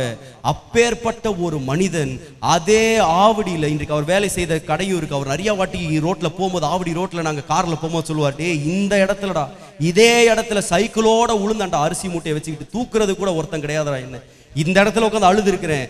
எத்தனையோ காரியங்களை அவர் சொல்லுவார். ஆனால் 3.5 ரூபாய் கூலிக்கு எந்த ஆவடியில ஒரு படிப்பறிவு இல்லாத ஒரு மனுஷன் அரிசி மூட்டை சுமந்தாரோ, அதே மனிதன் இன்றைக்கு 12,000 பேர் உட்காரக்கூடிய சபையை கட்டி கொண்டிருக்கிறார். நான் சொல்றேன், இது உலக அறிவல்ல. இன்றைக்கு அவர் பேசுகிற செய்திகள் நான் ஆச்சரியப்படுகிறேன். அவர் 73 வயதிலே அவருக்கு ஆண்டவர் கொடுக்கிற வெளிப்படுத்தல்கள். இந்த தேவ மனுஷன், என்னுடைய அப்பாவை குறித்து நான் யோசிக்கும் போது புதுசா, ஏன்னா நாங்க எல்லா செய்தியும் கேட்டுருக்கோம், வேற வழியே இல்லை பாருங்க. பாஸ்ட் குடும்பத்தில் பிறந்தா யார் கேட்கறாங்களே நாங்க எல்லாத்தையும் கேட்டாகும். ஆனா நான் எனக்கு தெரியும் இத்தனை செய்திகள் கேட்டிருக்கிறேன். ஆனா ஒரு முறையும் ஒரு செய்தியை ரிப்பீட் அடிச்சதான் கதையே கிடையாது. ஒரு முறையும் புதிய வெளிப்படுத்தல்கள், புதிய காரியங்களை அவர் அத்தனை வெளிப்படுத்தலோடு பேசுறார். நான் சொல்லுவேன், இது உலக அறிவினால முடியாது. அவர் பைபிள் காலேஜ் கூட போனது கிடையாது. ஆனா சொல்ற ஆவியானவர் அவர்களுக்கு தருகிற அறிவு. நான் சொல்றேன், இன்றைக்கு ஒருவேளை நீங்க ரொம்ப படிப்பறிவு இல்லாம இருக்கலாம், பெரிய ஞானம் இல்லாமல் இருக்கலாம், பெரிய அறிவு இல்லாமல் இருக்கலாம். ஆனா ஆண்டவர்ட்ட கேளுங்க, ஆண்டவரே எனக்கு அந்த பரிசுத்த ஆவியானவர் அறிவை தரட்டும், அந்த பரிசுத்த ஆவி அந்த அறிவின் ஆவியினால் என்னை நிரப்பட்டும். நான் சொல்ற பேதைகள், படிக்காதவர்கள், இன்னும் அந்த சீஷர்களை பாருங்க, பெரிய குவாலிஃபிகேஷன்லாம் கிடையாது. ஆனால் அப்பேற்பட்ட சீஷர்களை தேவன் இந்த உலகத்தை அசைக்கக்கூடிய மனிதர்களாய் மாற்றினார். காரணம் என்ன தெரியுமா? அவர்களுக்குள்ளே அறிவை அருளுகிற பரிசுத்த ஆவியானவர் அவர்களுக்குள்ள இருந்தார். இன்னைக்கு அப்பேற்பட்ட ஆவியானவர் நமக்கு தேவை. கடைசியாய் 6வது குறிப்பு, அவர் அறிவை, அவர் பலனை அருளுகிறவர் மாத்திரமல்ல, அவர் அறிவை அருளுகிறவர் மாத்திரமல்ல. 6வதுக்கு ஒரு அழகான ஒரு காரியம் வேதத்தில் எழுதப்பட்டிருக்கிறது. கர்த்தருக்கு பயப்படுகிற பயத்தை அருளும் ஆவியானவர் அவர் மேல் தங்கி இருந்தார். நான் இதை வாசிச்ச பொழுது எனக்கு அதிகமான ஆச்சரியம் ஏற்பட்டது. இயேசுவின் மேல் ஒரு ஆவியானவர் இருந்தார். அவர் முதலாவது எதை கொடுத்தார்? ஞானத்தை கொடுத்தார். சரி, ஏத்துக்கலாம். அவர் உணர்வை கொடுத்தார், ஏற்றுக்கொள்ளலாம். அவர் ஆலோசனை கொடுத்தார், ஏற்றுக்கொள்ளலாம். அவர் அறிவை கொடுத்தார், ஏற்றுக்கொள்ளலாம். அவர் பலனை கொடுத்தார், ஏற்றுக்கொள்ளலாம். ஆனால் கடைசியாய் வேதம் எழுதுகிறது, கர்த்தர் மேல் ஒரு ஆவியானவர் இருந்தார், இயேசுவின் மேல் ஒரு ஆவியானவர் இருந்தார். அவர் இயேசுக்கு எதை கொடுத்தார்னா, கர்த்தருக்கு பயப்படுகிற பயத்தை கொடுத்தாராம். நான் யோசிச்சேன், இயேசுக்கு எதுக்குயா கர்த்தருக்கு பயப்படுகிற பயம்? அவரே தேவனுங்க, பரிசுத்தமாய் பிறந்தவர்.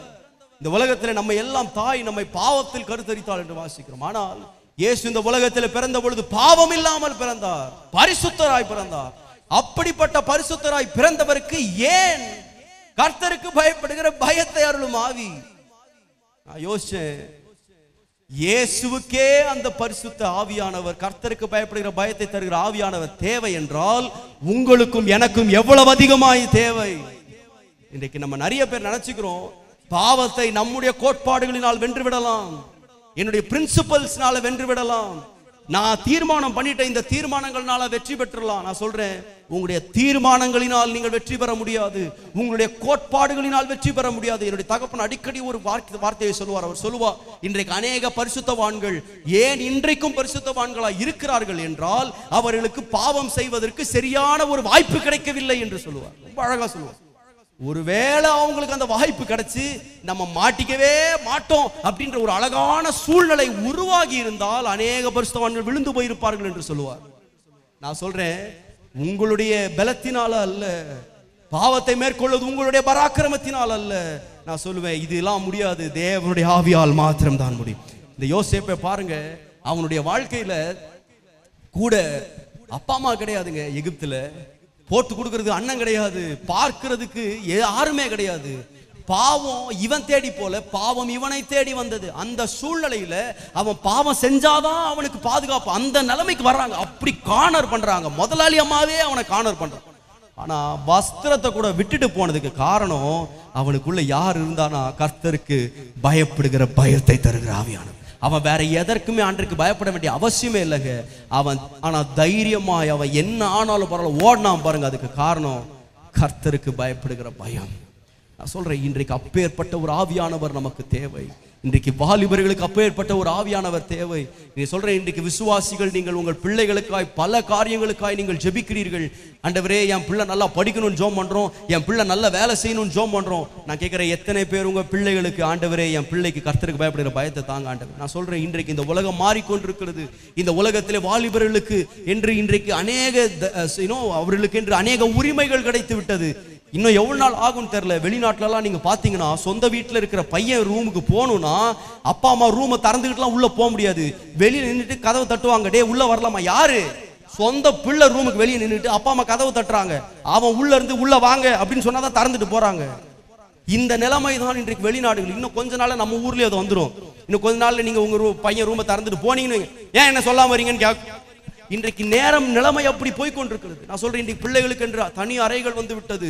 இன்றைக்கு பிள்ளைகளுக்கு என்று தனி அவங்களுக்கு என்று பிரைவசி நிறைய இருக்கிறது. இன்றைக்கு பசங்க வெளியில போய் பாவம் செய்யணும் அவசியமே கிடையாதுங்க. இன்றைக்கு இந்த போன்லயே கொண்டு வந்துட்டான் எல்லா விதமான கேவலமான காரியங்கள். இன்றைக்கு சத்துருவானவன் பிள்ளைகளுக்கு எதிராக அவன் எத்தனையோ காரியங்களை கொண்டு வந்து விட்டான். நீங்க உங்க பிள்ளைகளுக்கு பின்னாடி போலீஸ்கார மாதிரி பின்னாடியே துரத்திட்டு போக முடியாது. இன்றைக்கு அவர்கள் என்ன செய்கிறார்கள், ஒரு யாரோடு பழகுகிறார்கள் என்ற பல விஷயங்கள் உங்களுக்கு தெரியாமல் இருக்கலாம். நான் சொல்றேன், உங்களுடைய கண்டிப்பினால், உங்களுடைய டிசிப்ளினால் உங்க பிள்ளைகளை நடத்த முடியாது. நான் சொல்றேன், உங்கள் பிள்ளைகள் நடக்க வேண்டும் என்றால், கர்த்தருடைய வாழ்க்கையிலே கர்த்தருடைய வழிகளிலே நடக்க வேண்டும் என்றால், ஒரு காரியத்திற்காக நாம் எல்லாரும் ஜெபிக்க வேண்டும். ஆண்டவரே, என் பிள்ளைக்கு கர்த்தருக்கு பயப்படுகிற பயத்தை தாங்க ஆண்டவரே. எனக்கு பயப்படுகிற பயம் வேணாம், உமக்கு பயப்படுகிற பயம் வேண்டும் ஆண்டவரே. இந்த பயம் அவர்களுக்கு இருக்கும் என்றால் அவர்கள் பாவத்தை விட்டு விலக முடியும். நான் சொல்றேன், நீங்கள் தைரியமாய் உங்கள் பிள்ளைகளுக்கு கர்த்தருடைய வார்த்தையை பேசிக்கொண்டே இருங்கள். நாங்க சின்ன வயசுல இருக்கும்போது எங்க அப்பாவும் எங்க அம்மாவும் எப்போ பார்த்தாலும் ஆண்டோடைய வார்த்தையை பேசுவாங்க. உண்மையா அது எனக்கு பிடிக்கவே பிடிக்காது, எனக்கு கோபமா வரும். ஏன்னா என்னடா இவங்க சண்டே வந்து 3 சர்வீஸ்ல இதே தான் பேசுறாங்க, ஈவினிங் சர்வீஸ் பேசுறாங்க, Thursday பைபிள் ஸ்டடி பேசுறாங்க, காலைல ஃபாஸ்ட். இந்த மோடு மாறவே மாட்டேங்குது. எப்ப பார்த்தாலும் இவர் எங்க அப்பா பிரீச்சராகவே இருக்கிறாரு, வீட்டுக்கு வந்தாலும் பிரசங்கம் பண்றாரு. எனக்கு கோபம் தான் வந்து. உண்மையா சொல்றேன், எங்களுக்குலாம் அது அவ்வளவு விருப்பம் இல்லை. எப்ப பார்த்தாலும் வார்த்தையே பேசுறாங்களே, எப்ப பார்த்தாலும் தேவனை பத்தியே பேசிட்டு இருக்கிறாங்களே. நான் சொல்றேன், அன்றைக்கு எனக்கு அது கோபமா இருந்தது. ஆனால் எனக்கு தெரியும், அன்றைக்கு அவர்கள் விதைத்த விதைகள் தான் இன்றைக்கு என்னை ஊழியனாய் மாற்றி இருக்கிற காரியங்கள். நான் சொல்றேன், உங்க பிள்ளைகளுக்கு பிடிக்கலனா பரவாயில்ல, அவங்க அதை வெறுக்கிறாங்களா பரவாயில்ல, என்னமா சும்மா இதே பேசிட்டு பரவாயில்ல, வார்த்தையை பேசுங்க. என்னடா எனக்கு தெரியும் இந்த வார்த்தை நிச்சயமாய் ஜீவனை பிறப்பிக்கும் என்று தெரியும். இன்றைக்கு நீங்கள் பேசுகிற வார்த்தைகள் ஒரு நாள் அவருடைய வாழ்க்கையில பெரிய அறுவடையை கொண்டு வரும். வேதத்திலே நாம் வாசிக்கிறோம், இஸ்ரவேல் கூட்டத்திலே, இஸ்ரவேல் ஜனத்திலே தேவனை அறியாத ஒரு சந்ததி எழும்பியது. எவ்வளவு வேதனை தெரியுமா? தேவனை அறியாத ஒரு சந்ததி. ஆண்டவர் எத்தனையோ முறை இஸ்ரவேல் ஜனங்களுக்கு சொன்னார், என்னுடைய வழிகளை, நான் நடத்தி கொண்டு வந்த வழிகளை, எகிப்தின் அடிமைத்தனத்திலிருந்து உங்களை கொண்டு வந்த வழிகளை, செங்கடலை பிளந்ததை, யோர்தானை நிறுத்தியதை, நான் நடத்திய வழிகளை உங்கள் பிள்ளைகளுக்கு சொல்லுங்கள், உங்கள் சந்ததிகளுக்கு சொல்லுங்கள் என்று ஆண்டவர் அந்த ஜனங்களுக்கு ஒரு கட்டளையாய் கொடுத்தார். இந்த கட்டளையை பல சந்ததிகள் பின்பற்றினார்கள். ஆனால் ஒரு சந்ததி என்ன பண்ணாங்க தெரியுமா? ஆண்டவர் சொன்ன இந்த கட்டளையை பின்பற்றல, தங்களுடைய பிள்ளைகளுக்கு ஆண்டவரை பற்றி பேசல. அது நிலைமை என்னவாய் முடிந்தது என்றால், தேவனை அறியாத ஒரு சந்ததி உருவாயிருச்சுங்க. இன்னைக்கு நான் வேதனையோடு நான் இன்னைக்கு பல சபைகளுக்கு, பல தேசங்களுக்கு நான் செல்லும் பொழுது நான் பார்க்கிற ஒரு காரியம், நான் அமெரிக்காவிற்கு நான் சென்றிருந்த பொழுது நான் பார்த்த ஒரு சம்பவம் என் இருதயத்தை உடைத்தது. அங்கே நம்முடைய தமிழ் சபைகளுக்கு நான் போன பொழுது, அந்த தமிழ் சபைகளிலே, பெரும்பாலான சபைகளிலே நான் பார்த்த காட்சியை சொல்லுகிறேன். 15 வயதிற்குட்பட்ட அநேக பிள்ளைகளை நான் சபையிலே பார்த்தேன். 35 வயதிற்கு மேற்பட்ட அநேக பெரியவர்களை நான் பார்த்தேன். ஆனால் 15க்கும் 35 வயதிற்கும் உள்ள அந்த வயதில் உள்ள வாலிபர்களை பல சபைகளிலே ஒருவனை கூட நான் காணவில்லை. நான் அந்த பாஸ்டர்கிட்ட கேட்டேன், என்ன பாஸ்டர் ஆச்சு? தெரியலப்பா, வரமாட்டாங்கப்பா, வாலிபர்கள் சபைக்கு வரமாட்டாங்க. நான் உண்மையாய் வேதனையாய் நான் வந்த பொழுது, நான் அந்த ட்ரிப்ல நான் இன்னொரு வயதான ஒரு தாயாரை சந்தித்தேன், ஒரு அமெரிக்கா நாட்டு தாயார். அவங்கள பார்த்து நான் கேட்டேன், அம்மா, why is this that like there's no one in the church, that young people are so rare to find? வாலிபர்களை சபையிலே பார்க்கிறது ஏன் இவ்வளவு இதாய் மாறிவிட்டது? இன்றைக்கு அமெரிக்கா எவ்வளவு ஒரு பரிசுத்தம் உள்ள நாடாய், தேவனை விரும்பிய நாடாய் ஒரு காலத்தில் இருந்தது, ஏன் இன்றைக்கு இப்படி ஆனது? அவர்கள் சொன்னார்கள், ஐயா, இந்த அமெரிக்கா எப்படி உருவாக்கப்பட்டது என்றால் வேதத்தை அடிப்படையாக வைத்து உருவாக்கப்பட்டது. இந்த அமெரிக்காவுடைய லாவை எழுதின எல்லாருமே ரட்சிக்கப்பட்டவர்கள். வேதத்தை முதன்மைப்படுத்தி in God we trust என்ற ஒரு வாக்கியத்தோடு, தேவனை நாங்கள் நம்புகிறோம் என்ற வாக்கியத்தோடு இவர்கள் இந்த அமெரிக்கா நாட்டை அவர்கள் ஆரம்பித்தார்கள்.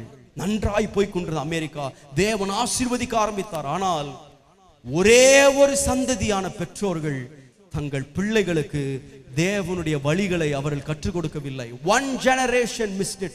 ஒரே ஒரு சந்ததி பெற்றோர்கள் தங்கள் பிள்ளைகளை இழந்தாங்கப்பா. இன்றைக்கு அமெரிக்கா பாவத்தின் பிறப்பிடமாய் மாறிவிட்டது.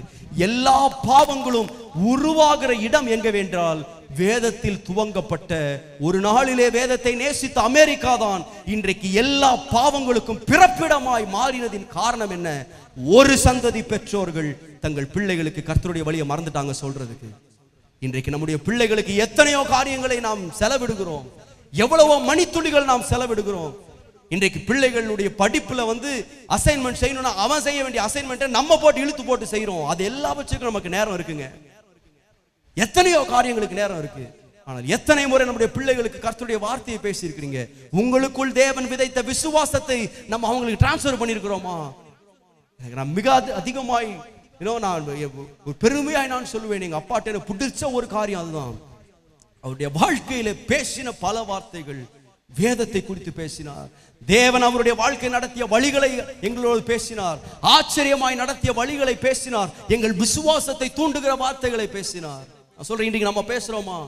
என்னுடைய பிள்ளைகள்கிட்ட எத்தனையோ காரியங்களை பேசுறோம், ஆனா தேவனை குறித்து பேசுகிறோமா? இதே ஒரே காரியத்தை சொல்லி முடித்து விடுகிறேன்.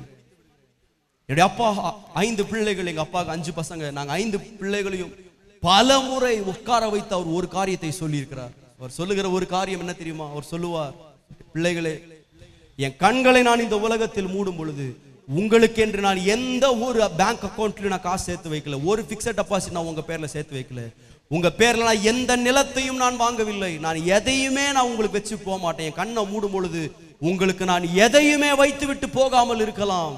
ஆனால் அவர் சொல்லுவார், நான் தைரியமாய் என் கண்களை என்னால் மூட முடியும், ஏனென்றால் நான் உங்களுக்கென்று என்னுடைய தேவனை வைத்து விட்டு போகிறேன் என்று சொல்லுவார். இன்னைக்கு நம்ம அந்த தைரியம் இருக்கா நமக்கு? என் கண்ணை மூடும் பொழுது நீங்க சொத்து வச்சுட்டு போங்க, நான் அதை குறைவா சொல்லல. உங்க பசங்களுக்கு ஆஸ்திகளை வைத்து விட்டு போங்கள், நல்லதுதான், அதெல்லாம் நான் குறைவா சொல்லல. ஆனா அதற்கு மேலாக இன்றைக்கு எத்தனை பேர் தைரியமாய் சொல்ல முடியும், ஆண்டவரே என் கண்களை நான் இந்த உலகத்தில் மூடும் பொழுது என் பிள்ளைகள் உம்மை இன்னும் தேடுவார்கள் என்ற நம்பிக்கை எனக்கு இருக்கிறதா? என் பசங்க இன்னைக்கு சபைக்கு வருவாங்களா? இன்னைக்கு வராங்க, ஏன்னா நீங்க கூட்டு வரீங்க. இன்னைக்கு அநேக பிள்ளைகள் நம்ம இழுத்துட்டு வரதுனால வராங்க. ஆனா எத்தனை பேர் நீங்கள் கண்களை மூடும்போது தைரியமா சொல்ல முடியும், நான் இல்லைனாலும் என் பையன் ஆண்டவரை நேசிப்பான், என்னை காட்டிலும் என் பிள்ளை அதிகமாக ஆண்டவரை நேசிப்பான். அந்த நம்பிக்கை நமக்கு இருக்கிறதா?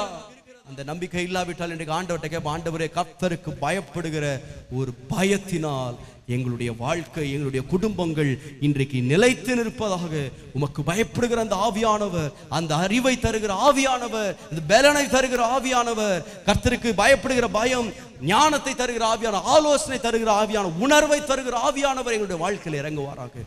இந்த 6 காரியங்களை இன்றைக்கு முழுவதாக வைத்தேன். நம்ம ஜெபிக்க போற ஆண்டவரே அப்பேற்பட்ட ஆவியானவர் இன்றைய வாழ்க்கையில் இறங்குவாராக.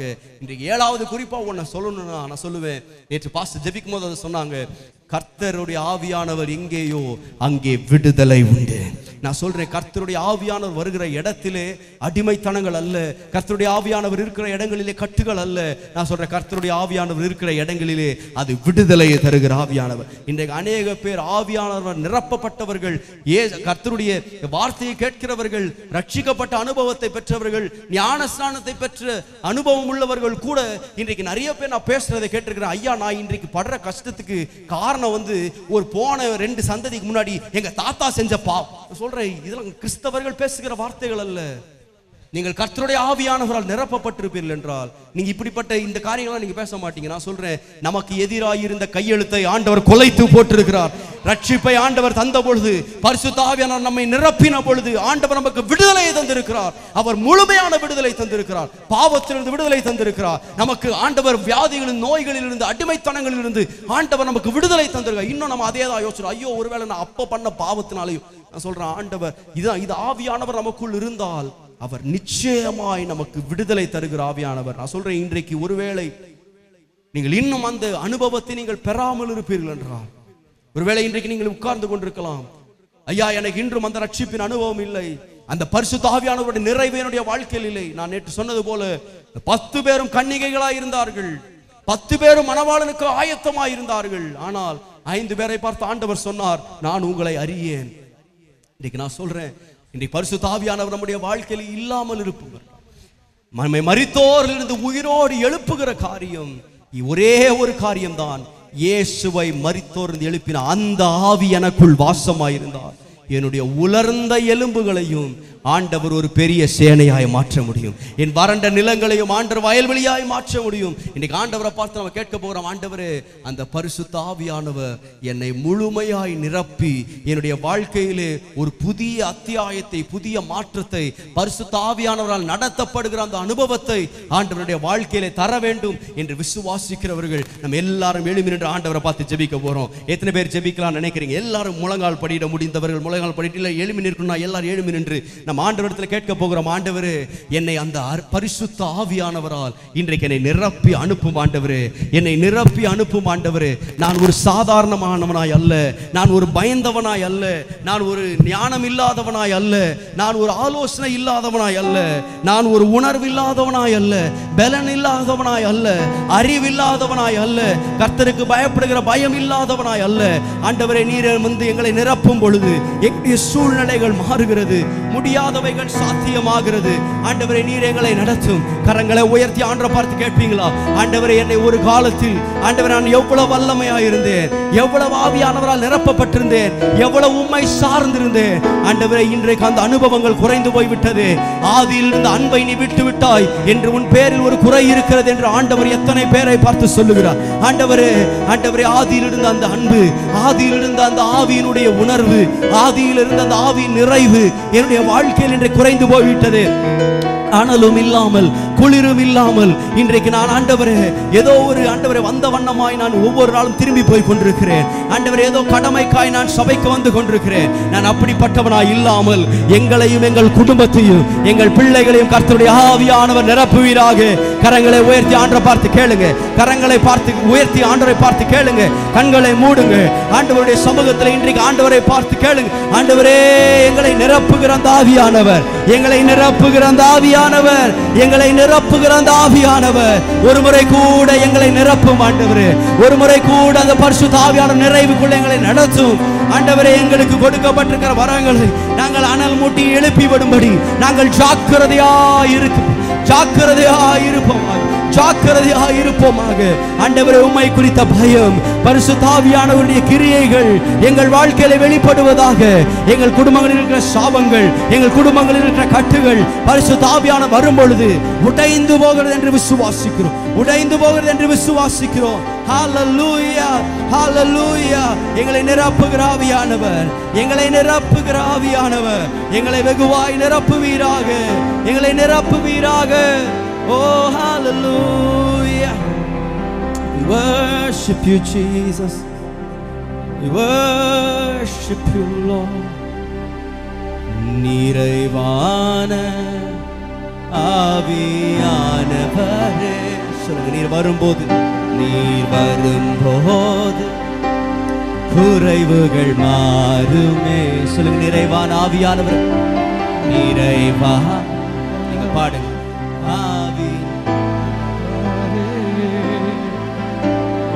வரும்போது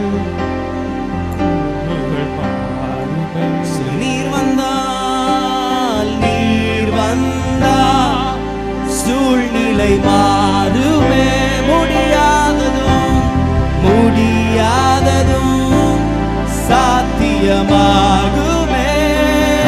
ஓ, நீர் வந்தால்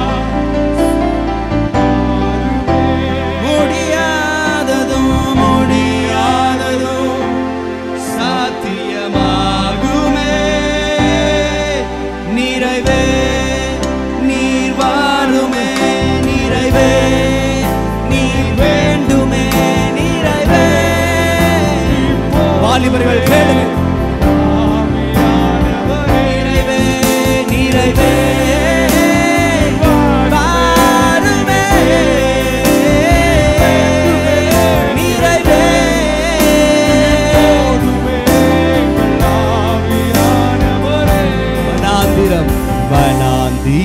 வயல்வெளியாகட்டும்.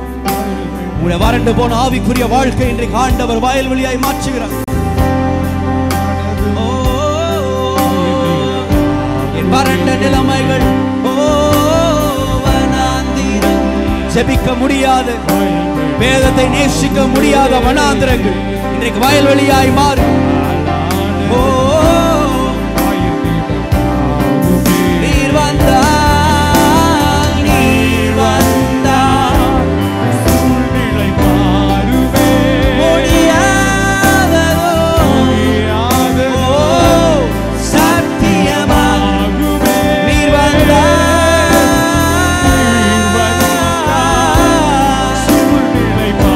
ஜெபிக்கிற இந்த வேளை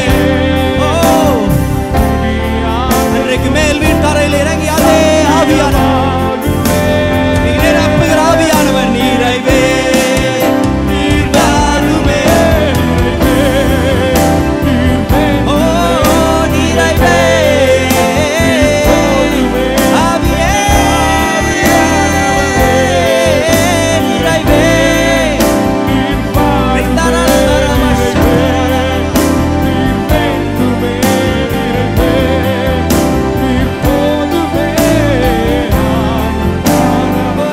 பலவீனம்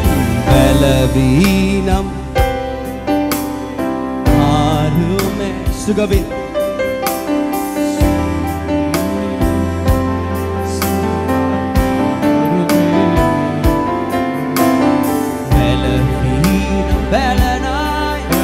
உங்கள் பலவீனத்திலே அவருடைய பலனை பரிபூர்ணமாய் விளக்குகிற ஆவியானவர்.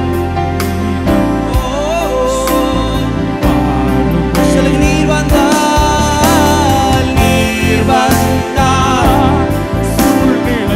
என்னை அல்லாமல் உங்களால் ஒன்றும் செய்யக்கூடாது என்று சொன்ன தேவன் வார்த்தை நம்பி நிறைவை நம்புவோம். நீர் வந்தால் சூழ்நிலை மாறுவே முடியாததும்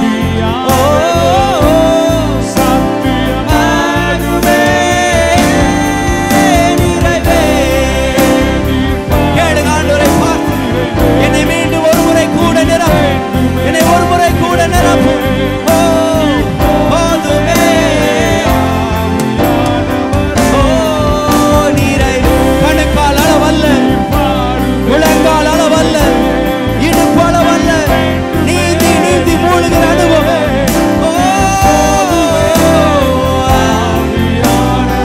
நிறைவே நிறைவே.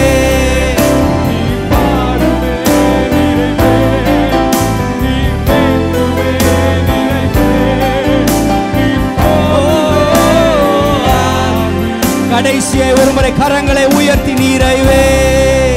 நீர் வாருமே நிறைவே. நீர் வேண்டுமே நிறைவே. போதுமே ஆவியார். Just one more time. நிறைவே நிறைவே.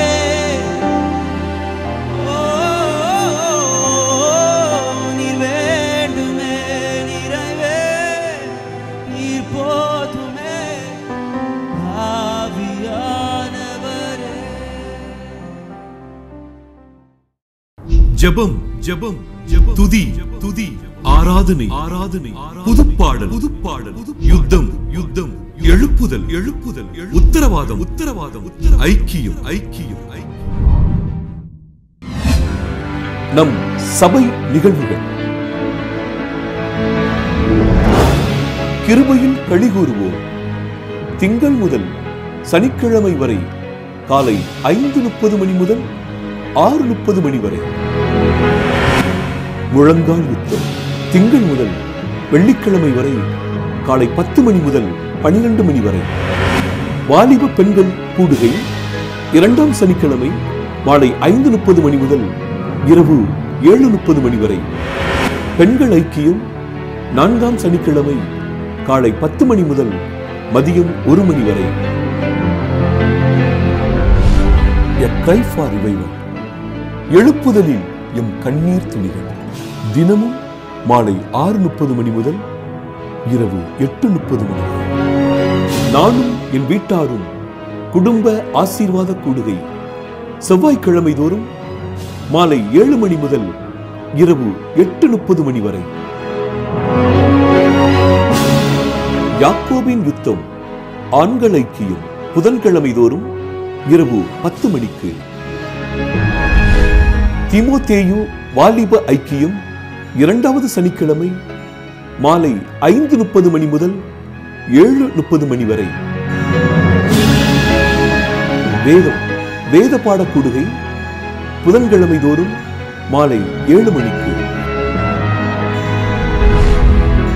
பெருமீச்சு இரவு ஜெபம் 2ஆம் வெள்ளிக்கிழமை இரவு 10 மணிக்கு. எக்காலம் 12 மணி நேர துதி ஆராதனை தினமும் காலை 7 மணி முதல் இரவு 7 மணி வரை.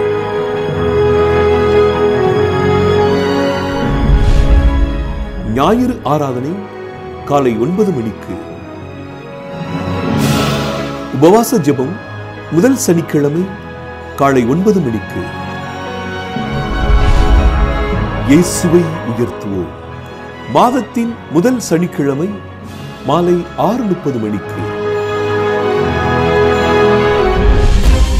24 மணி நேர ஜெப உதவிக்கு அழைக்க வேண்டிய அலைபேசி எண் 9500373818.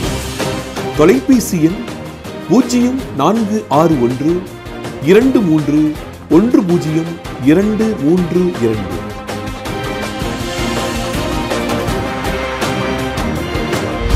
சும்மா இரு, புறப்படு, பிளந்து விடு.